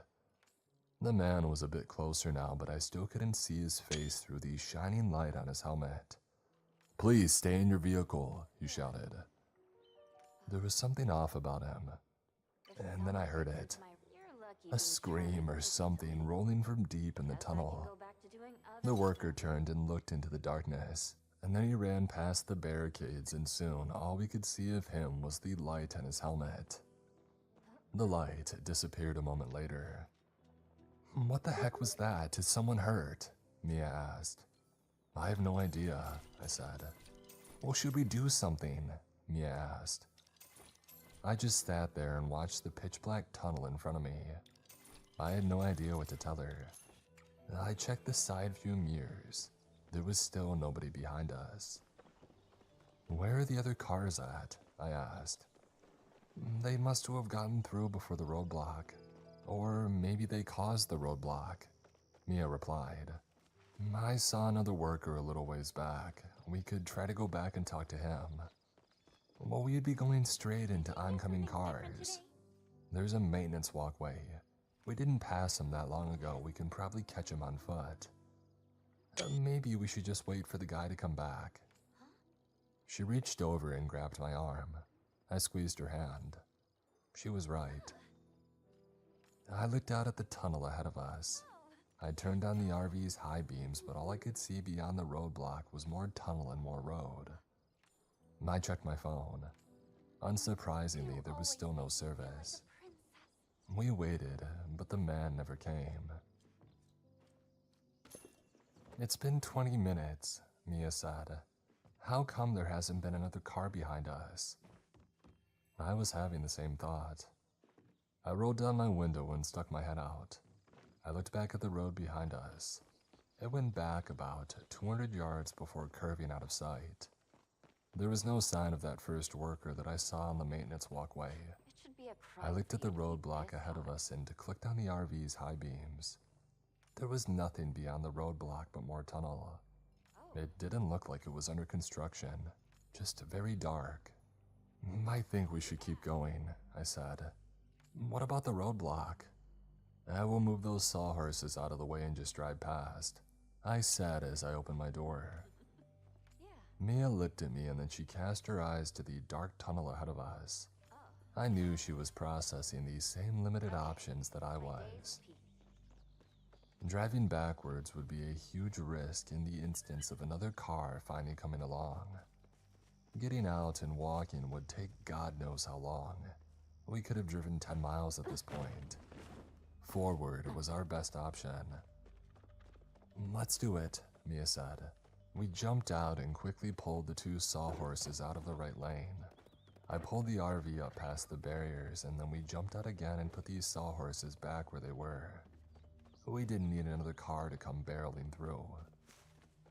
We were finally moving again, slowly. It was pitch black, save for the high beams of the RV. We crept forward at around 15 miles per hour. As the tunnel turned and twisted, my eyes started to play tricks on me. I kept seeing shapes at the furthest point of the tunnel. I kept seeing something standing just at the end of the next bend, but as we rolled forward, there was nothing there. "Where are the workers?" Mia asked. I don't know. I was done rationalizing. This was all wrong. Traffic tunnels are never this long. My mind started to wander to all the road trip urban legends that I had read about. The killer in the back seat, the disappearing gas station, the pale man in the cornfield.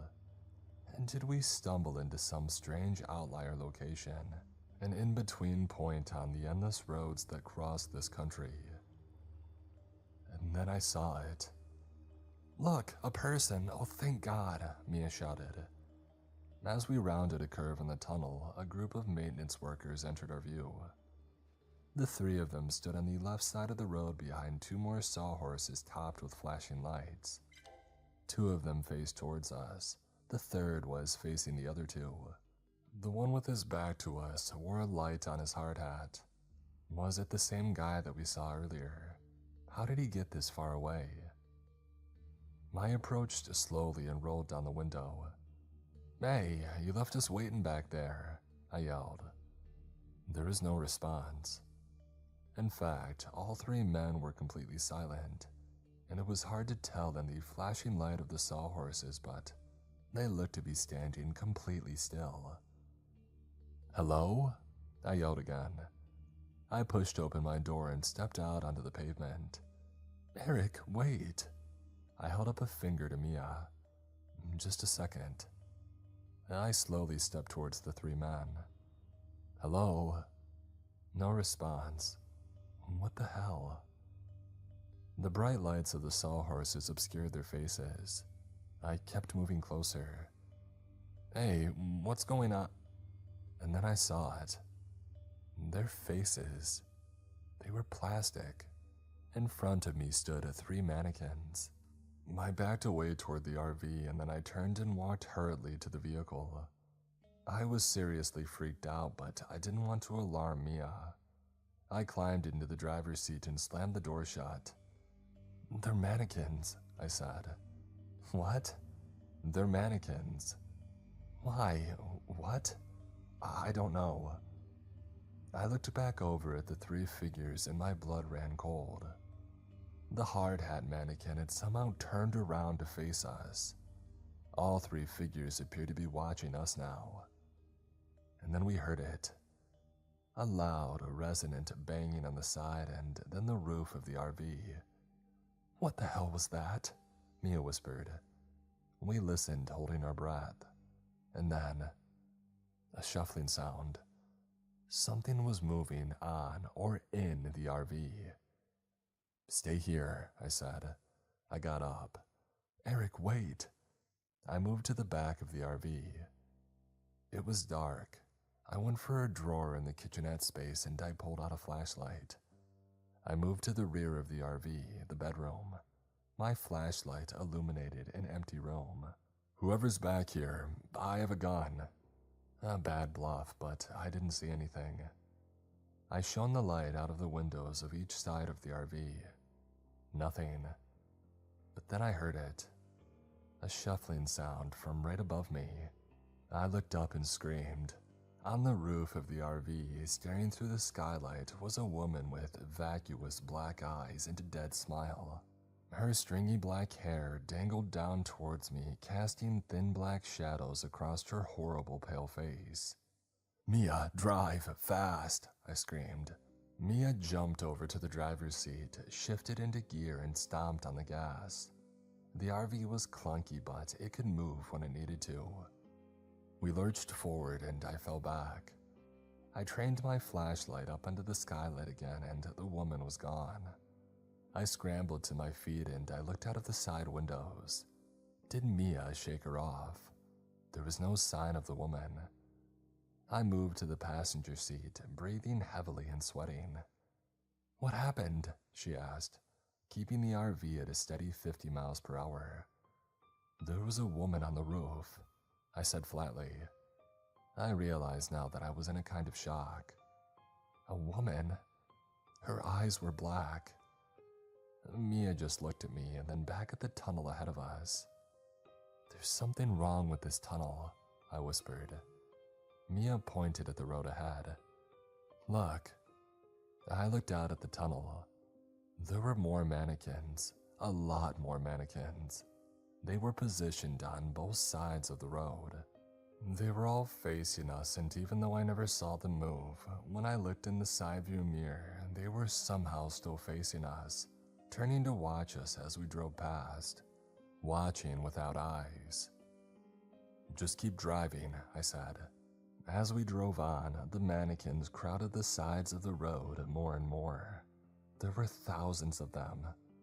Eventually, they were so close that some of their outstretched arms hit the side of the RV. They were closing in on us, squeezing our path forward. One stood in the middle of the road. "I don't think that I can get around it." "Run it over, don't stop." The RV smashed into the mannequin. Its head shot forward and bounced against the windshield, and the vehicle shuddered as it rolled over the body. Soon, there were 2 on the road, and then 3. I could see where this was going. Pretty soon, there would be too many for the RV to ram through, but god dang it, we were going to get through as many as we could. "Speed up, Mia." The sound was surreal, smashing into mannequin after mannequin at nearly 60 miles per hour. Hands, legs, heads, and torsos flew. The windshield cracked. The RV shuddered and screamed and eventually slowed down, despite the screaming engine. I'm certain that the axle was jammed up with lifeless plastic body parts. Eventually, we came to a stop. "She won't move," Mia said. She pressed on the gas, but it was no use. The RV just rocked a little bit. "Try reverse."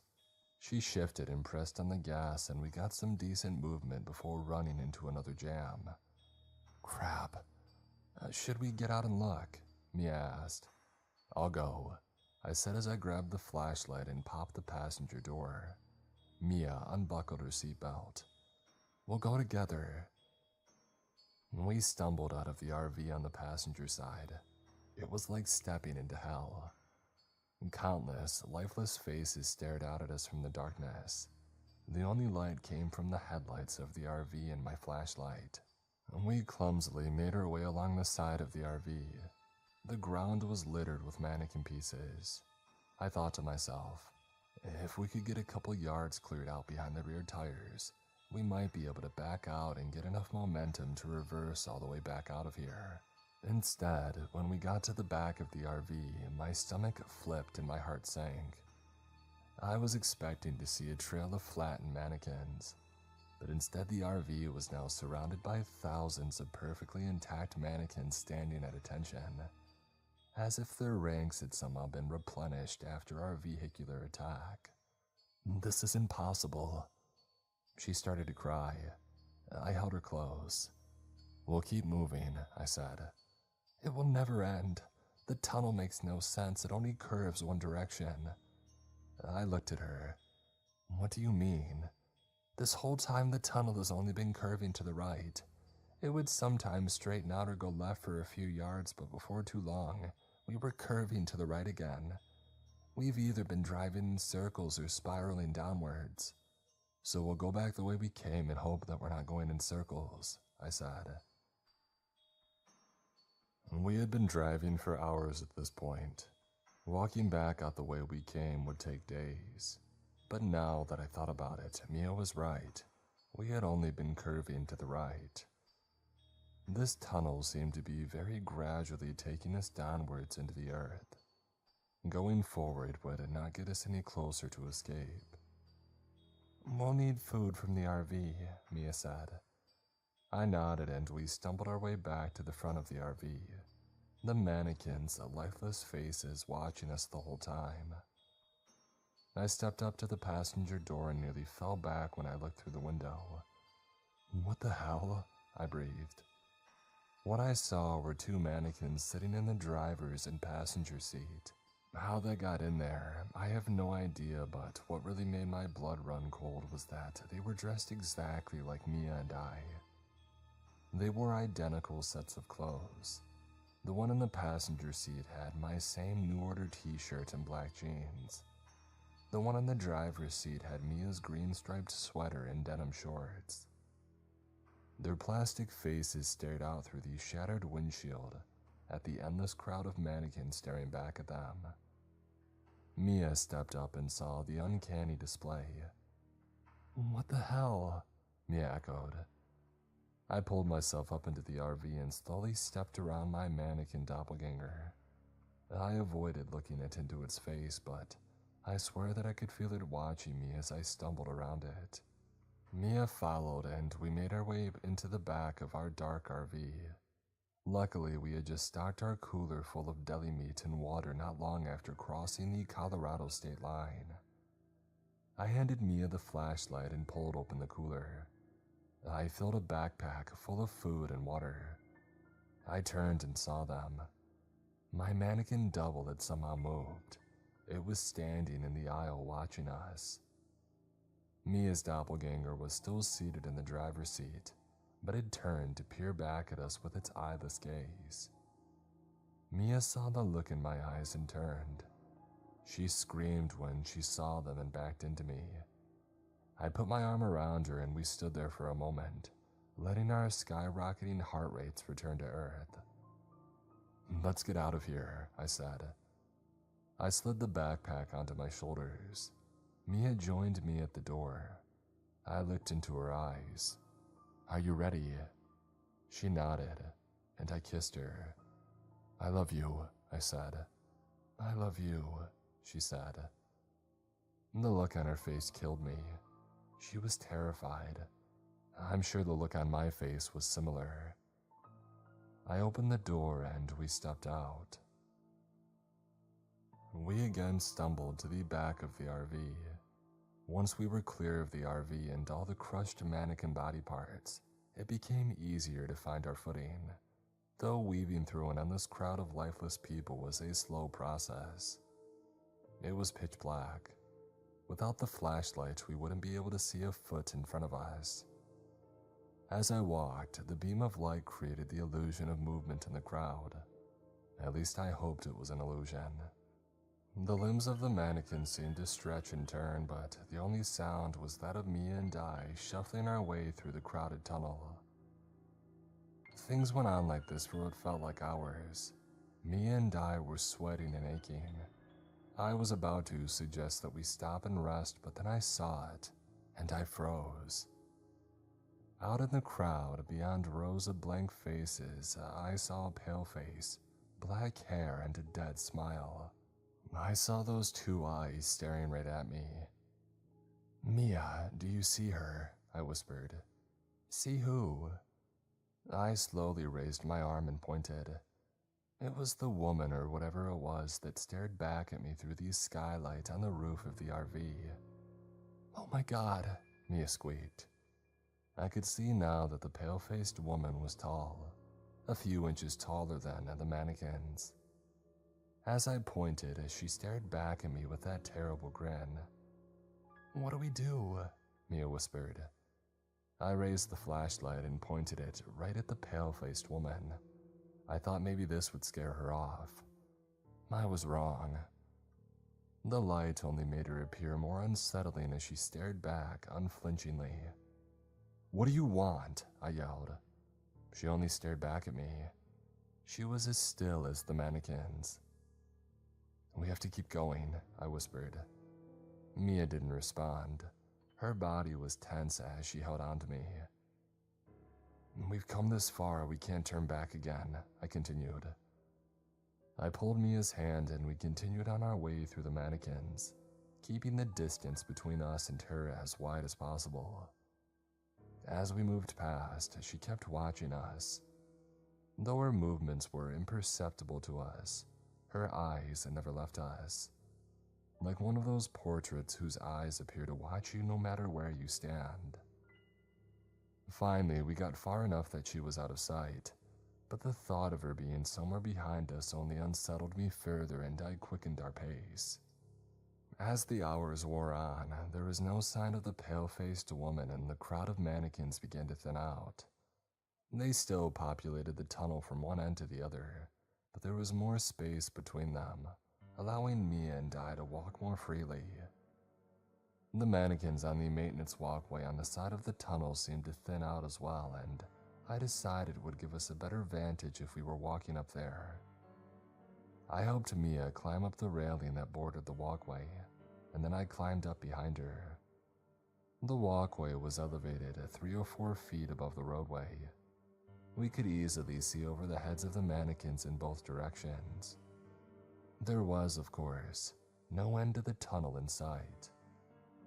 And we kept walking.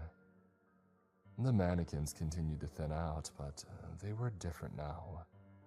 There were mannequins dressed as maintenance workers again, but also mannequins dressed as families and businessmen. There was even a group of mannequin nuns standing in a single file line, heads bowed in prayer. Needless to say, we passed none of this on the way into the tunnel. I was feeling very hopeless that we were going to be able to find our way out. I was far beyond speculating how this was at all possible. It's not possible. And even if it were, there's no good reason for someone to do this to us. The only explanation was the supernatural. And then I saw her. Rather, I saw them. Arranged in the middle of the tunnel was a circle of mannequins with long black hair and tattered cloth. They looked exactly like the pale-faced woman, minus any facial features. I kept a close watch on them as we passed to make sure that they didn't start following us. "A door!" Mia shouted. Mia pointed a few paces ahead of her. There was a door leading into the wall of the tunnel. We ran towards it. Mia grabbed the handle and turned it and pulled. It was heavy and Mia had to brace her foot on the wall to get it moving. The metal door groaned as if it hadn't been opened in years. Finally, it was open enough to see past. It was a hallway. It went out about 5 yards and then turned right at a 90-degree angle. The strangest part was the design of the hallway. It wasn't cement or pavement like the tunnel. The walls were wood-paneled and the floor was covered in a thick carpet, like a house from the 1970s. "I say we see where this takes us," Mia said. There was no reason to disagree, but I wasn't going to get us trapped in there. I opened up my backpack and took out a bottle of water. I opened it and handed it to Mia. She drank half and then I drank the other half. I slowly closed the door, shoving the empty water bottle in the crack to keep it from closing all the way. I turned to Mia. "Okay, let's go." We slowly made our way down the quiet hallway. We got down to where the hallway cornered to the right, and that's when we heard it. A ka-chunk. I whipped around. The door had closed behind us. I ran back to it and tried to push it open, but it was no use. There was no way that it had closed on its own. Somebody had to have removed the water bottle. Our path had been chosen for us. There was no turning back. We continued down the hallway. We turned right and the hallway continued. And then we turned right again. That should have led us right back to the tunnel, but it didn't. This part of the hallway went on far longer than was possible without running into the tunnel. These are for me? And then it turned right again. It went on like this. Sometimes this section of the hallway was 20 feet They were long. what? Sometimes it was 20 yards long. Sometimes it was 3 feet long. But it always turned to the right. At first, it was a relief to be somewhere other than the cold and dark tunnel. But the hallway very quickly became claustrophobic. Did you impress him? Why? Well, because all of my people in the liner room decided that they were really eager to work. So they all went up there, got their water bottles, got a cupcake, and then went right back into the liner room and got to do the work. And I was trying to make sure everybody was there. Because one person came in late, so I counted them all, and I was like, "I'm missing some. I'm missing. I'm missing." And walking around trying to figure out who I was missing. You should have spoken to him. Dave was talking to him, not one of the drunk people left. And apparently Dave was talking to him and had the issue with the brother. Because I guess he came up to Dave and Check this shit out. asked Dave how You're gonna fucking nut. I'm building something crazy. Wild mittens. That's my scaffolding. You like it? Yes. Scaffolding. Yeah, the stone.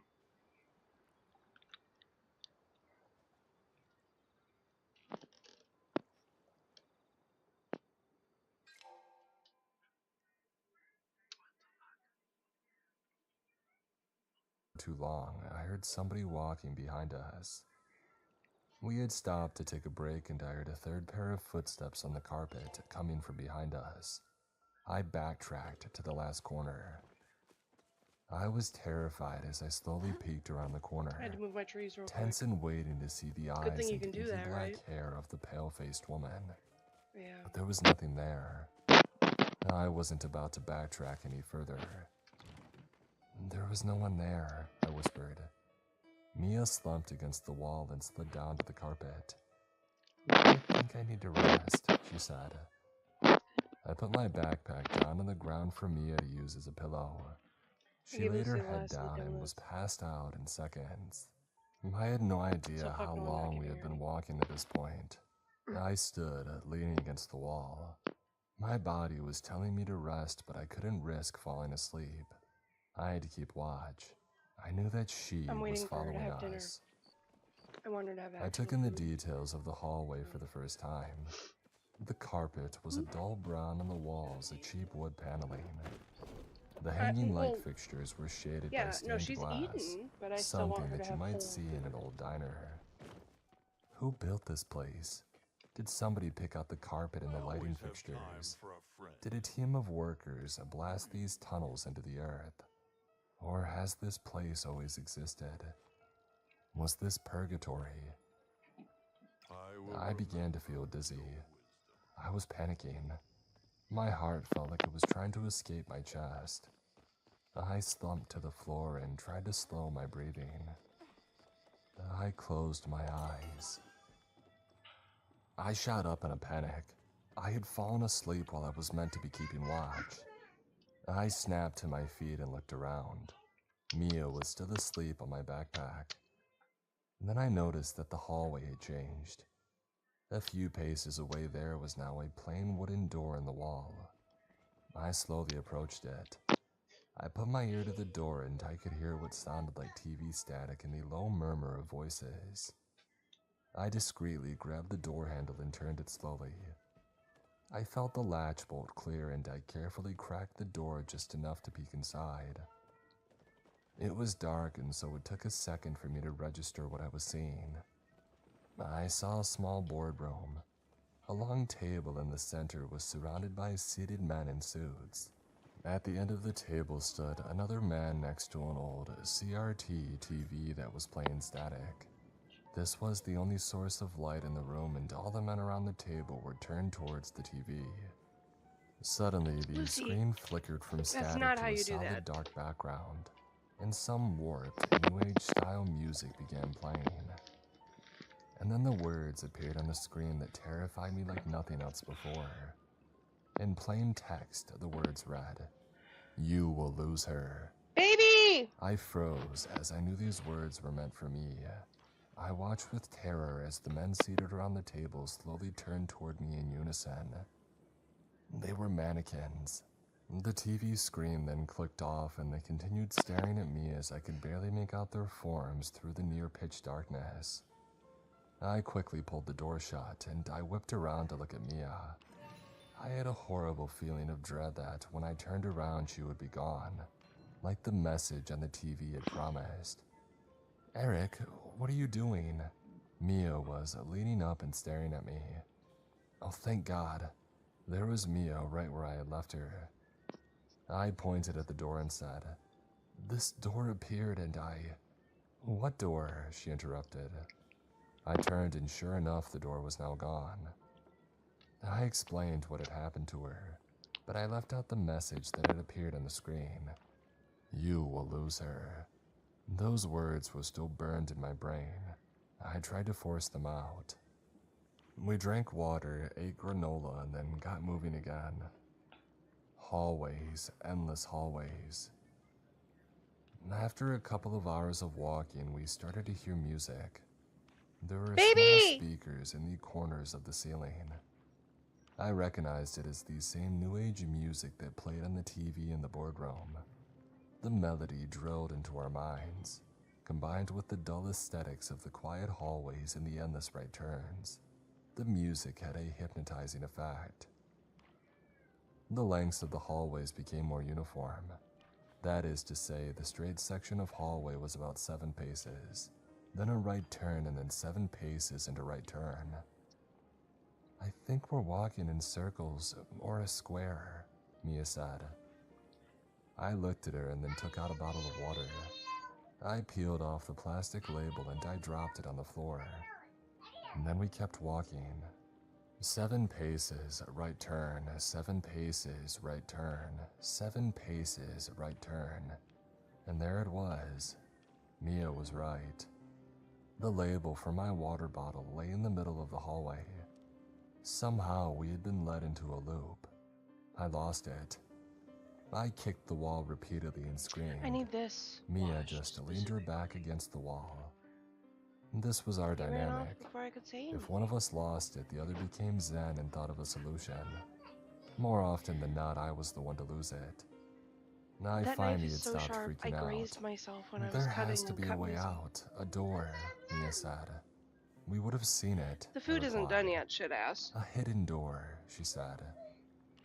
She turned around and ran her hands along Yeah, the there was cracks of this, the wood and this was paneling. mine, and I was not sharing it with you. Most likely on You the can outer wait for dinner. wall, she said. Frog warrior. She beat her fist on the wall, listening Oh, for so a that's why change in you the found a sound. frog outside today. I exhaled heavily, sweating and tired, and I You're started summoning searching the them. wall as well. Summon frogs. We checked the whole first wall. Nothing. We checked the second wall. Nothing. The third. Nothing. The final wall. Nothing. I gave up and I slumped on the floor. Mia immediately went over to the other side of the hall and started checking the inner wall.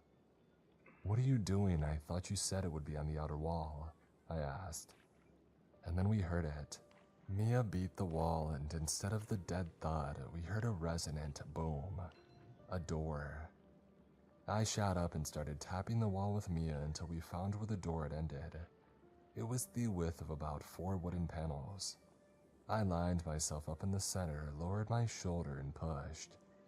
It moved. It barely moved, but it was enough to confirm this actually was a door. I recentered and tried again, lowering my center of gravity. I pushed as hard as I could. The door pushed inward about 3 inches, and then Mia joined in. We slowly moved the door 5 inches, and then 10, and then 15, and then 20. And then Mia stepped inside. I had a moment of panic as she disappeared into the darkness, and those haunting words came back into my mind. "You will lose her." I darted past the doorway, falling through the threshold and hitting the concrete floor. You got your new I looked up and there was Mia, thank God. I promised myself that I would never let her out of my sight again. "The exit," Mia said. She looked and sounded as if she were 1,000 miles away. I got to my feet and I followed her gaze. What I saw nearly brought me to tears. We were back in the tunnel, but there was light. About a mile down was the mouth of the tunnel, and daylight was pouring in. Beautiful daylight. I grabbed Mia tight and kissed her. "Thank God," she cried. We started moving. Nothing was going to slow us down this time. We sped up into a run down the maintenance walkway towards that beautiful sunlight. As we approached, something else came into view. Parked in the middle of the roadway was a large vehicle. It couldn't be, but it was. Our RV sat in the road waiting for us.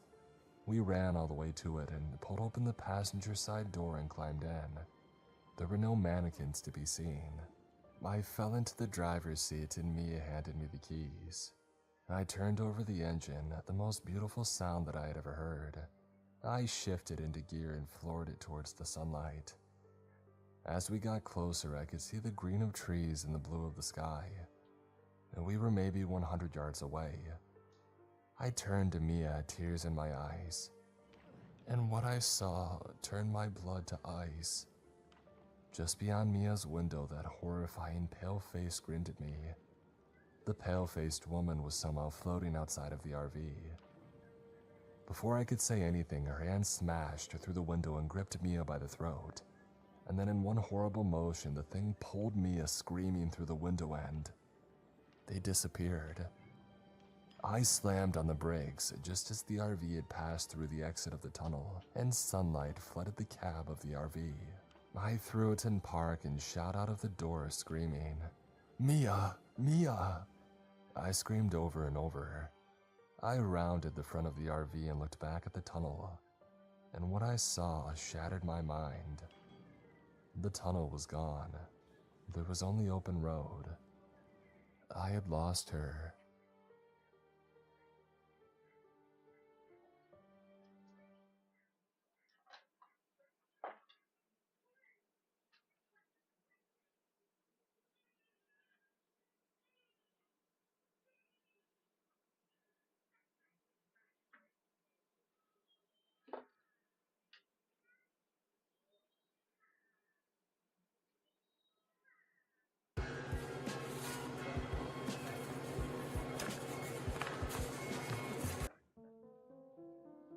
When I was a kid, my mom used to take me to the community pool all the time. She'd spend the afternoon doing water aerobics with the other moms, while me and the other kids played in the shallow end. It's a nice place, you know, plenty of slides, pool noodles, and colorful murals. There was even a little jungle cave area where they had water jets making the water bubble, you know? There were a couple of colored lights and a little speaker playing jungle sounds. Parrots, elephants, tigers. To my 6-year-old mind, that was my favorite place in the world.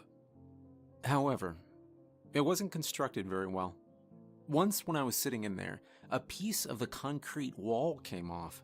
A disc-shaped slice of concrete struck me at the base of my skull, knocking me out like an off switch. I have little painful glimpses of memory from being underwater, looking at the blinding green light while my lungs refused to listen.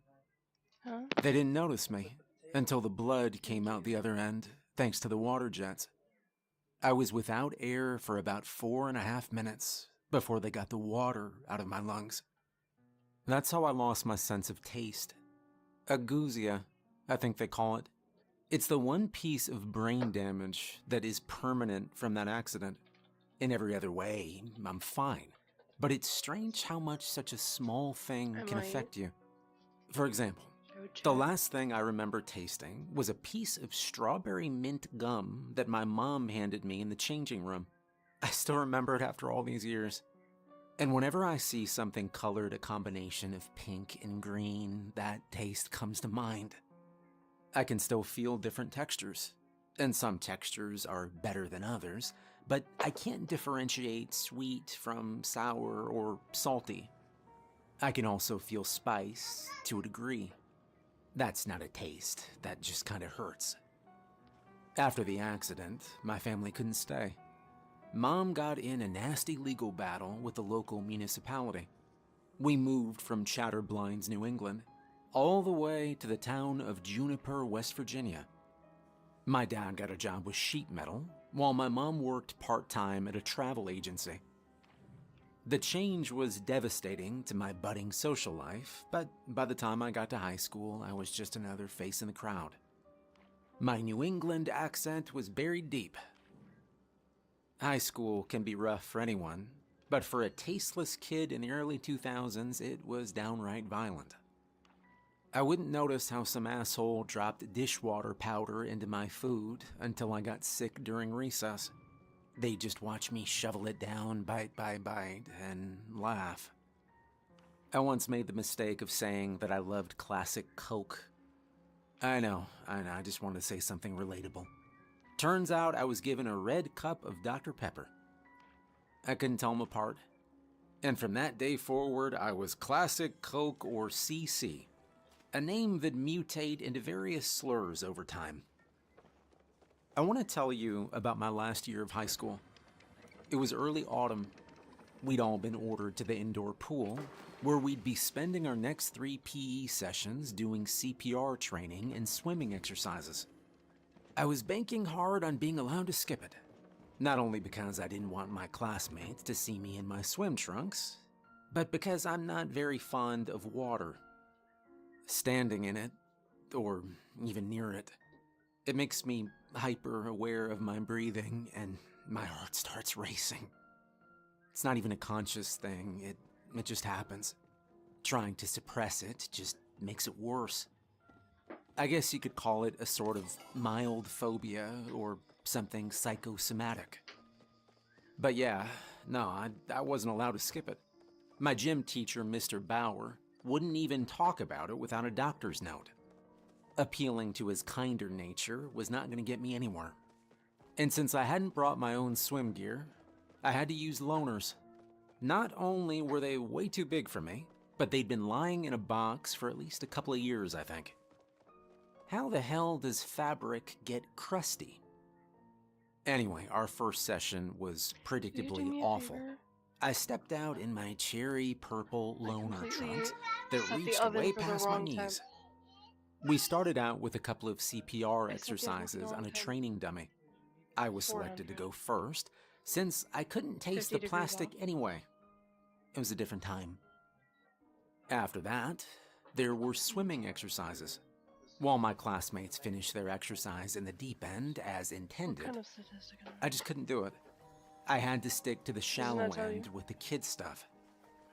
There was even one of those big mouth Billy Bass They're gonna take toys it that got anyways. triggered every time I swam past. Every time that jingle started playing, it got a big laugh out of someone. "Take me to the river," the mechanical fish would sing. "Drop me in the water."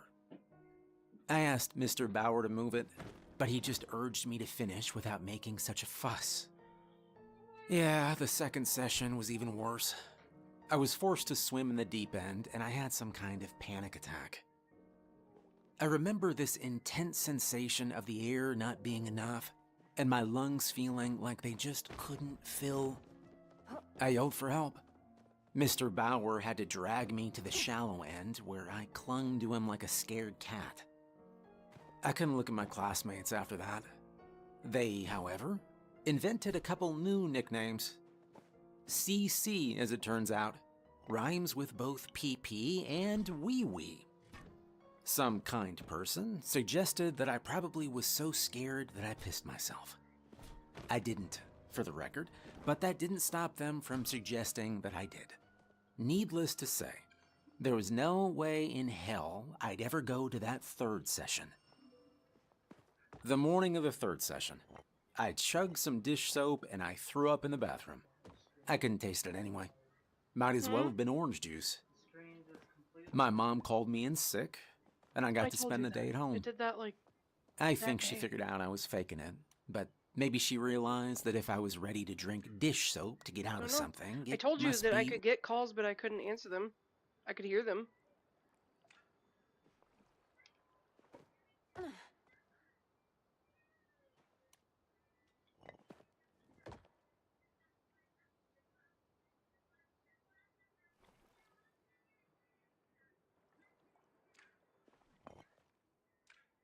really bad. Either way, I had a great day. I watched movies, listened to music, and I caught up on my comic books. The kind of thing you save for a rainy day. When I got back to class the next day, I was told I had to finish the mandatory third session at a later date. But by the grace of God, the pool was shut down before I got the chance. Turns out, there was some kind of groundwater leak thanks to a small geological event. The water was tested positive for parasites. Nothing serious, but something you shouldn't be swimming in. Might get bug bites. Now this is where things started to take a strange turn. A few of my classmates were taken in by the police for breaking into the pool area at night. No one really thought too much about it, since just kids being kids. But I could see something was up. They weren't looking for a place to party. They had the Masterson's house for that. One of the rich kids whose dad was out of town 6 days a week. So, I started paying attention to the whispers in the halls. There was nothing outright wrong, but I'd pick up little bits and bobs that hinted at something going down. There were these 2 kids in the basketball team that I picked up a couple of whispers from outside the gym. "You gonna see her?" one of them whispered. "Yeah, first chance I get," he laughed back. "I can't wait. They're gonna be watching the I place." can't log in. Just Why are people you going asking in me and to log out. in? I can't Another do it unless responded. the other one can. They won't Show notice me. if we go in by day and stay the night. The other phone. My classmates mean? started to behave. This might not seem like such a big deal, but they were paying attention in class, answering questions, and then retreating to the dark corners of the school to plot and whisper. Something was clearly up, but I wasn't in a clique close enough to the action. Still, it had me worried. The most obvious proof of this came to me during a math class. As Miss Levinson walked us through a couple of handy techniques, one of my classmates suddenly stood up. Everyone turned to him. "Is there a problem, Ron?" Miss Levinson asked. "Do you mind?" He just looked at her and raised his hand as if he was about to ask for permission. And then he made this awful noise and threw up all over the floor. The others looked at him with disgust, but it wasn't disgust about what he'd done. It looked like they'd been offended. I overheard one of the girls from the yearbook club whisper to her friend. "Okay, he's out," she said. She doesn't want him. There were other signs too. Some of the core cliques were reaching out to new people, even sophomores and freshmen. People were getting invited to hang out, and more of them were being suckered into something I couldn't quite put my finger on. It was related to the pool area. Whatever it was going down there, that much was clear. The final nail in the coffin for me was in the locker room ahead of basketball practice. One of the guys, Morris, took out what looked like a metal snuff box. It was full of this dark purple-like powder. He licked his thumb, dipped it, and ran it across his tongue. One of his buddies turned to him, astonished. They spoke in low voices. "That shit works?" "Yeah, it's like I can hear her, man. It's like she's there." I wanted to ask him about it, but I couldn't bring myself to do it. If they wanted me in on it, they'd have reached out to me already. I'd see them bring these strange things to put in their lockers. One guy brought a bag of fertilizer. Another had a couple sleeping bags. Some of the girls brought frogs from a nearby pond. And flowers. A lot of flowers. Tulips, petunias, violets. Even some novelty blue sunflowers from the train station gift shop. They'd stuff away entire bouquets into their lockers, and the next day, they'd be gone. They were bringing things in, but nothing was going out. So where was it going? I wanted to check the pool out for myself, but I didn't get the chance. Teachers were keeping an eye on the place during the day, and there were cops going by at night. So while students were clearly getting in somehow, I was not in the loop. This all happened really fast, a couple of weeks at most. Some people had changed rather radically. For example, there was this guy named Everett. He'd been an absolute pain in the ass for people in his class, and all of a sudden, he was a model student. He even addressed his teachers as sir and ma'am. It got to the point where people suspected trouble at home, but there was nothing of the sort. He'd just changed. And while others weren't sure as to how or why, I had a sneaking suspicion that it had to do with that closed-off pool. There were too many things congregating in that one area for it to be a coincidence. Yeah. And I knew for a fact that Everett was one of the people that'd been invited early on. So finally, I bit the bullet. Once after class, I walked up to some of the more sympathetic girls in the yearbook class. They looked at me like I was an alien. Hey, I said. Any of you going to the pool? prompt is expired. It's closed, they replied. Don't you know that? Yeah, but... I looked around, making sure no one overheard us. I know some people go there anyway. You do that, right? Why do you even want to go? Aren't you, like, scared of water? No, I just want to see what's up, you know. Everyone's going, right? I asked. Yeah, no, not everyone, not you, for example, she replied. So much for them being the nicer people in class. Some of the others stayed late after class under the guise of catching up. Teachers allowed it, and even encouraged it. I figured they'd use that excuse to sneak into the pool, but I had no way of knowing for sure. I couldn't make up a good excuse to stay late myself, since I was ahead in most classes, so I had to do the opposite, end up in detention. So I cheated on a quiz, copying the answers from my desk mate, and I did not even try to hide it. Working with our family has its advantages. Like when those wise guys were itching to take over your turf, we help make that little problem disappear. So the next time some bloodsuckers try to move in, we can help you get away with murder. Welcome to the family. The Advantage family. We put a hit on pet parasites. School looks different in the dark. Eerie. The corridors look Yes, longer, please, desperately. and the oh my lack God. of people buzzing about makes every footstep echo. When I was done with my detention, I managed to sneak off to see if I could find the others. Going past the pool, No, Casey, I thought I would just. I could delete tell the everything door that was I have. locked. There was a warning tape on the Yes. front, unbroken. They hadn't gotten in that way. As I was skulking about, I turned to see a figure at the end of the hall, the ex-menace Everett. He walked up to me, looking me up and down with curiosity. "What are you up to?" he asked. I just want to see what you guys are doing," I said. "You're in there, right?" "You sure?" he replied. "I don't know, I'm just curious." "Yeah, I get that, but you gotta be sure," he insisted. "Once you're in, you're in." "Well, how can I be sure if I don't?" "I'm asking you, CC," he interrupted. "If you're sure."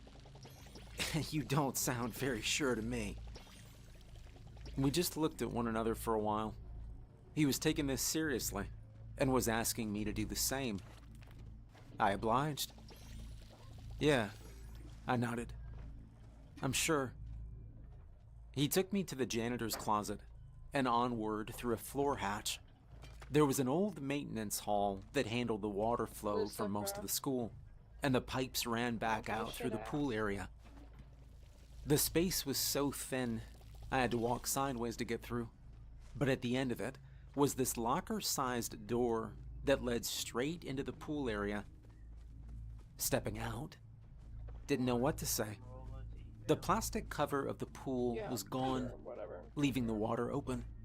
They'd covered most I of the don't like it, bottom but of the I'm just pool walking. in dirt. And there were flowers littered all over the water. The water itself had taken on a sort of purple tint. There were electric lanterns lining the edge of the pool, Hey, and about Google. 24 students chatting, swimming, and playing. Everett grabbed my arm. The others looked up at me, some curious, most of them confused. "First off, you gotta take a dip," he said. "That's step one." "But it's closed, are you?" "You just gotta," he interrupted. Strip down, alright? I'm not gonna... You said you were sure. He interrupted again. This is you showing me you're sure, okay? Now strip. So I did. I'd just gotten my last sock off when one of the guys from the basketball team grabbed my other arm. The onlookers cheered as I was dragged to the pool. "We got a new one," they laughed. "Throw him in. She's gonna love you," another said. Deep diving into bacteria-infested waters withstanding, I wasn't eager to go headfirst into the deep end. I asked them to slow down and hear me out, but it fell on deaf ears. Seconds later, I was pushed in. A moment of perfect silence. Then I broke through the water.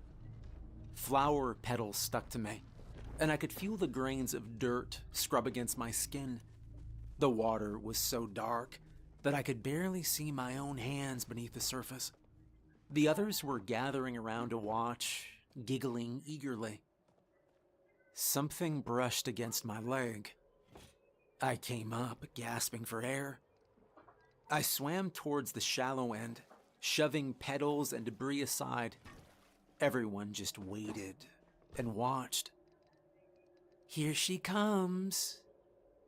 A girl grinned. Lucifer. "You think she's gonna like Get your him?" toys off of there. I didn't see anything or anyone as I continued to the shallow end. Do not make The me moment my repeat feet myself. touched the dirt, there was a sound. A strange, mechanical sound. Looking up, I noticed the big mouth billy bass fish swinging its tail back and forth at the end of the pool.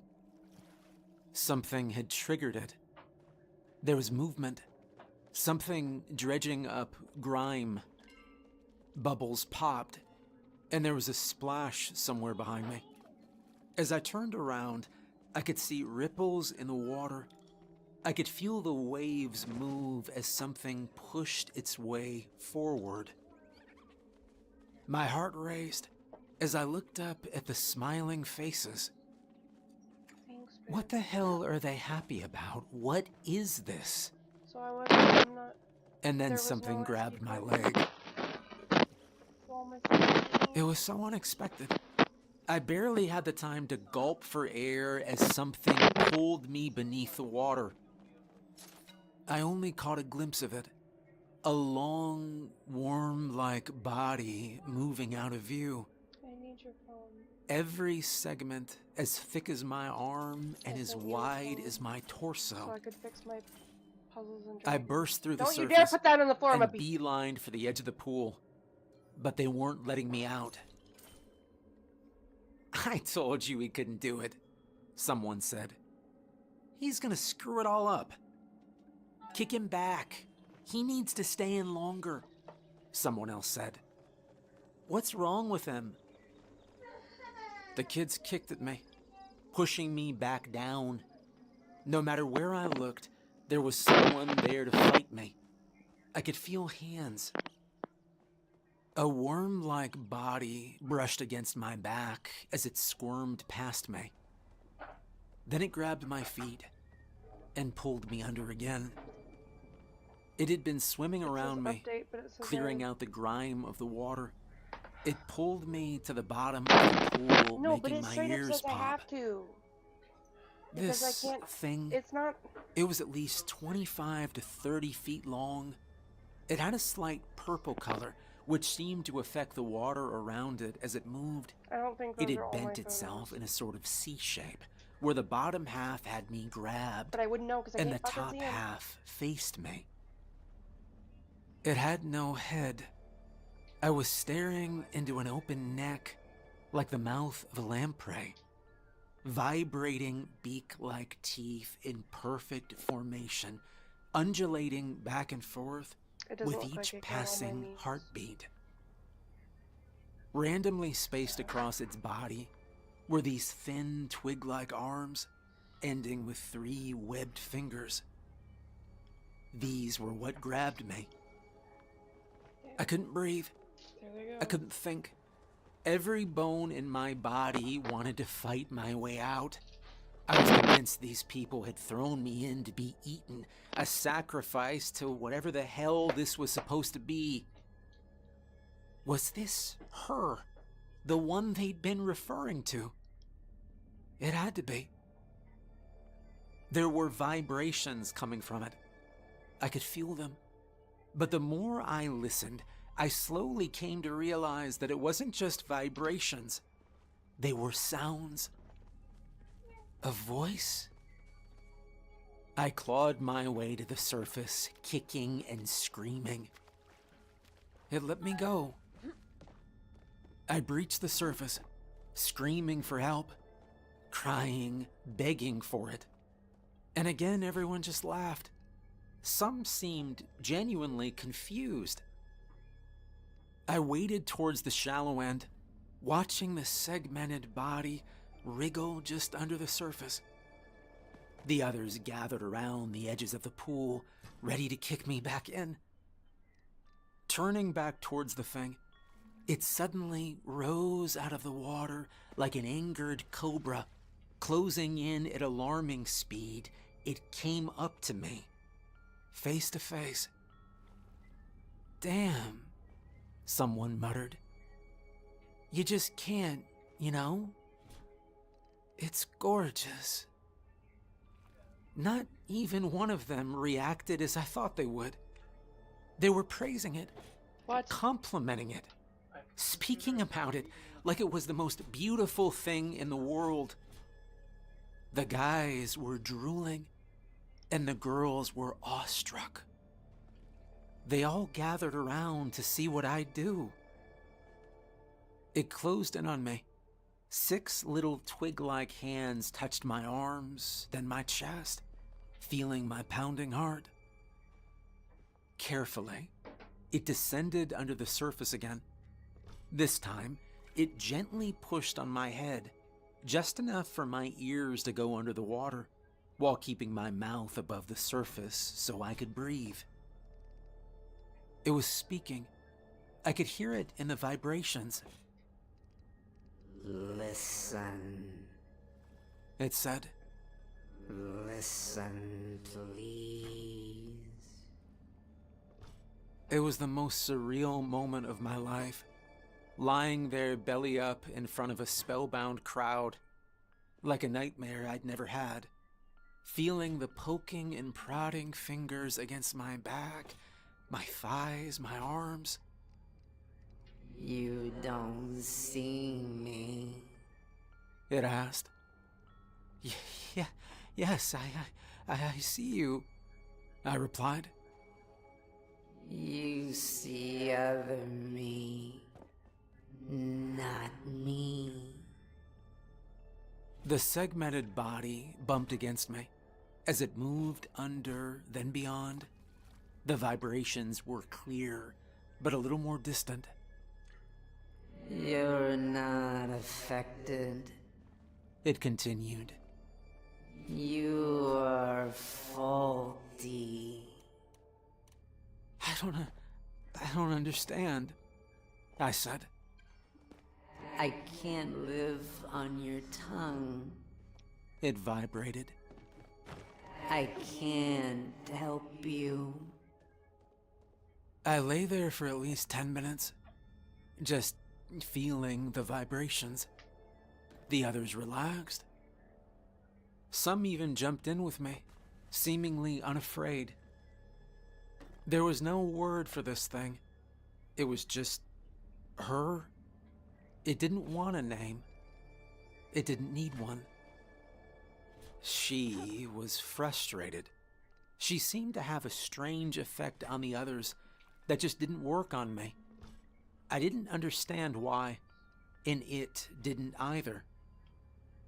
That is, No. until I explained my lack of taste. See, a human tongue has thousands of taste receptors, allowing us to translate complex sensations for our minds to register. Apparently, this is the way she could affect others, by having them taste her. I was told a story. There was a cave with hundreds of kin. In the dark, All you could use to find and discern others was taste and vibration, which was all it could utilize. Then, there'd been pressure coming from beneath, a breach pressing dozens of kin to strange, lonely waters. There, she had looked for others, only to find herself sucked into a pipe. She'd been stuck in there for days, just wriggling around, listening to us, other living beings, learning and adapting. She managed to make her way into the pool, which had been closed by then.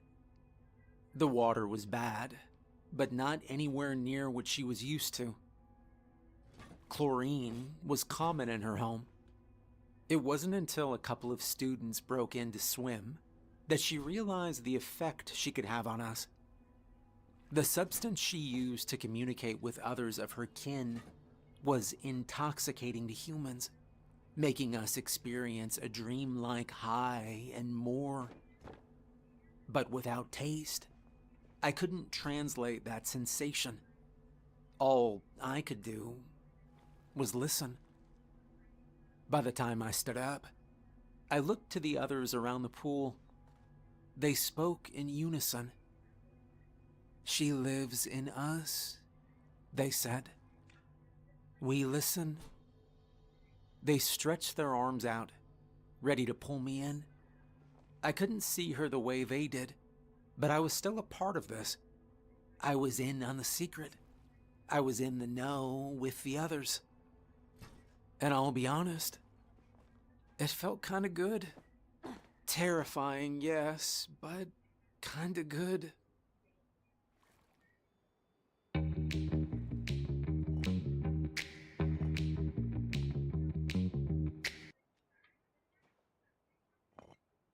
For the next couple of weeks, I was a part of it. A government-assigned official came by to check the waters, and a couple of students pushed him in. Once in, they were as infatuated by her as everyone else. They were eager and willing to lie to keep the secret, shutting the pool down for the foreseeable future. I talked a lot about her with the others. To them, she was this gorgeous, otherworldly human woman, like a fairy tale siren or mermaid. They couldn't even put her in words. It was just this thing that she was. I tried explaining how I saw her, but they couldn't grasp the idea. In a way, I think they found it offensive. It was about a week before Christmas when I saw Ron coming down the corridor, the guy who'd stood up and vomited in class. I asked the girl from the yearbook club about him, seeing if she knew what this was about. "If you're not worthy, she hurts you," she said. "She kicks you out. That's how she does it." "By making you sick?" I asked. "No, by pushing out everything she's given you," she corrected. "It just looks nasty is all." It all started to make sense. The purple powder I'd seen the basketball players with was just from the pool water. Tasting it would give them a bit of a leftover high, like swimming with her. And swimming with her they did. I usually stayed out. But on nights when I came to see her, the others would flock into the water. The massive worm would wriggle between them, brushing against them as it went. People would laugh and play, hugging her and each other. It was like watching a human snake pit, with that one thing moving between them. At first, I loved it. I loved being a part of something. But I wasn't. Not really. It started with Everett. I noticed lines, long, thin lines along his arms, like the segments of a worm. His gums were looking a bit purple, and his eyes were red. You could barely tell at a glance, but if you spent some time with him, it was obvious. I'd see it in the others. Someone had grown extra teeth. Thanks. Another one had their nose shrunk. One of the girls had her fingers grow another 3 inches. Everett eventually stopped coming to class. He'd just sit by the pool all day.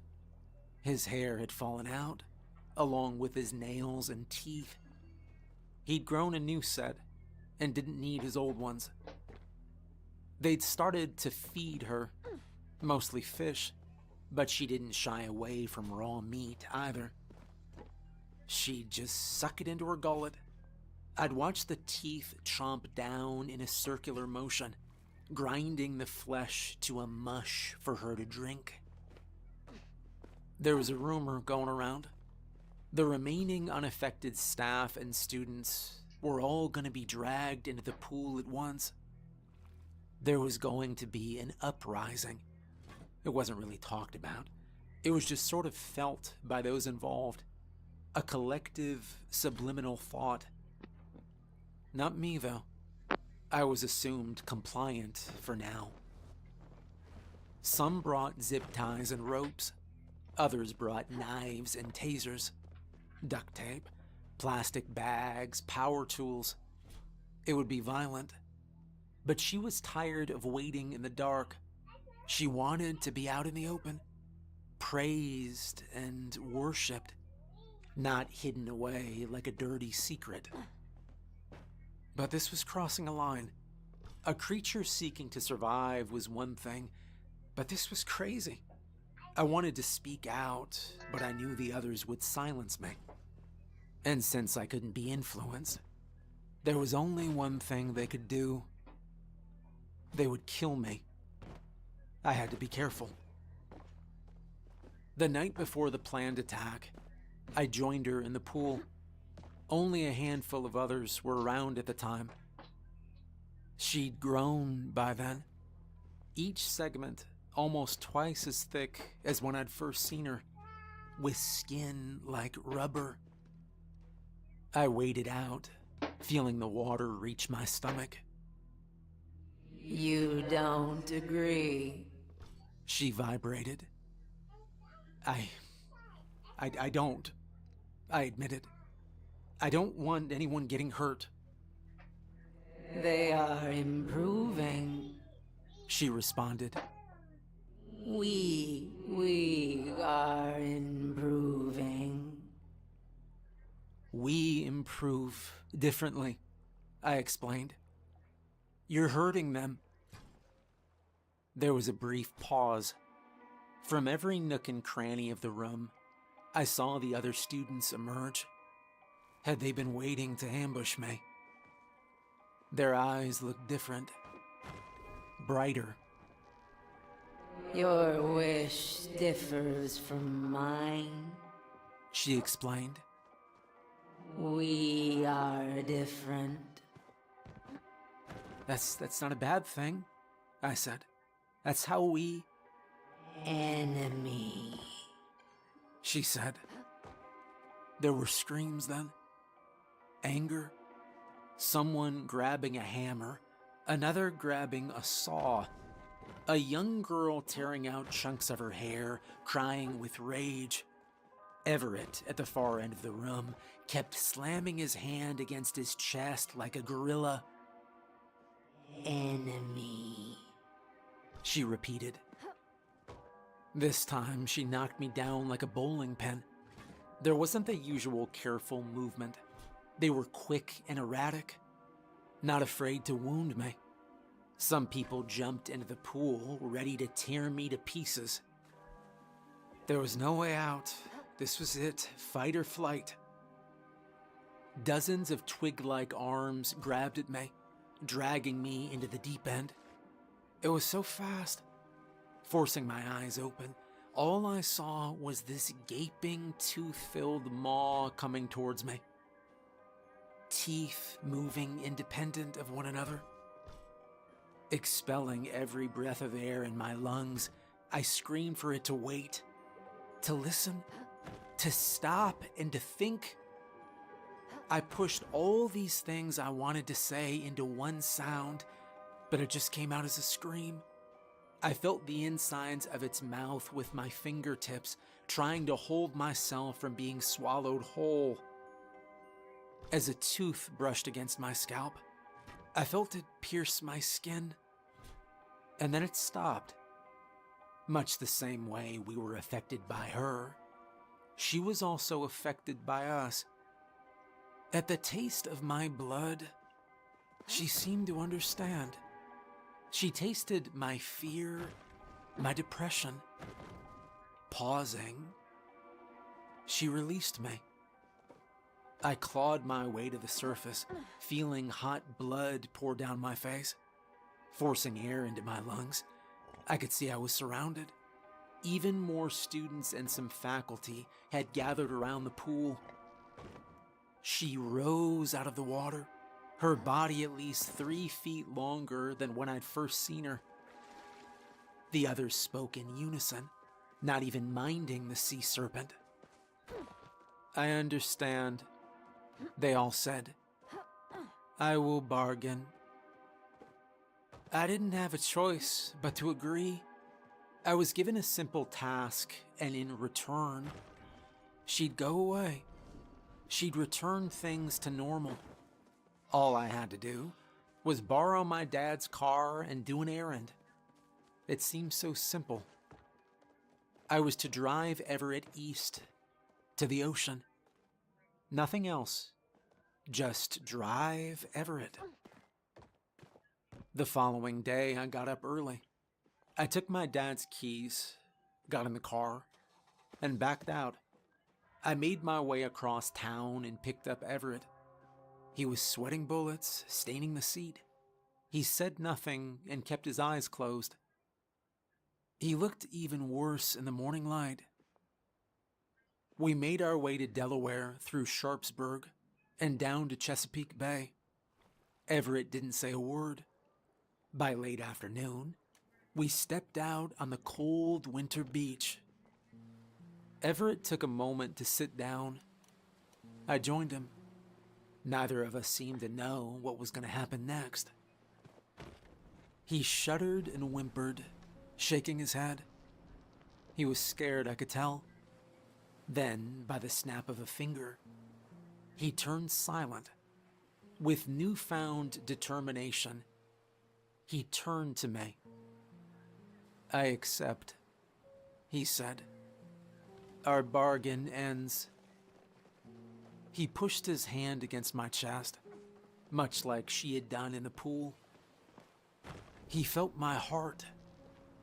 Then he got up, heading straight for the ocean, dropping his clothes along the way. Last thing I saw of Everett was him wading into the ocean, never to be seen again. The segments along his arms were clearer, and his skin had taken on a rubbery texture. He'd been changing. Back at school, people were getting violently ill, throwing up bucket loads of parasites, much like Ron had done in the middle of class. The creature in the pool seemed to have withered and died, leaving only chunks of fossilized flesh behind, resembling nothing but dirt and sandstone, something that easily could have blown in through the damaged pipes. She upheld her part of the bargain, it seemed.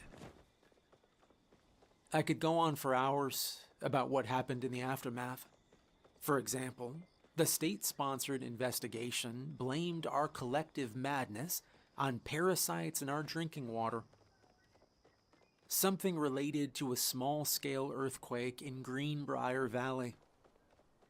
And just as curious, the massive efforts to quiet down the disappearance of Everett. There wasn't even a police report filed. I was grounded, of course. Stealing my dad's car wasn't a popular decision, especially when I couldn't explain to them why. Years later, I still get news alerts about strange sightings along Chesapeake Bay. Marine life was found shredded. Strange circular wounds on humpback whales. And as a couple of months ago, A diver who swore he saw a mermaid. There was an interview about it. I'm not gonna pretend like I know how they work or how they live, but I can't help but believe that I have made a terrible mistake. To what end? I can only imagine.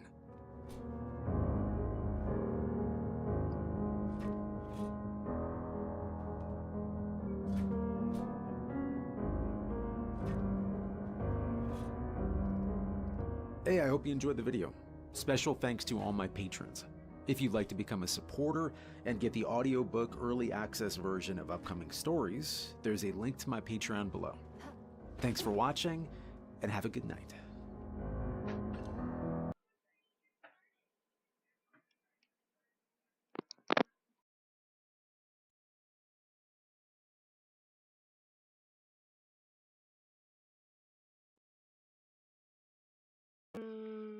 Alright, I'm gonna end the stream here.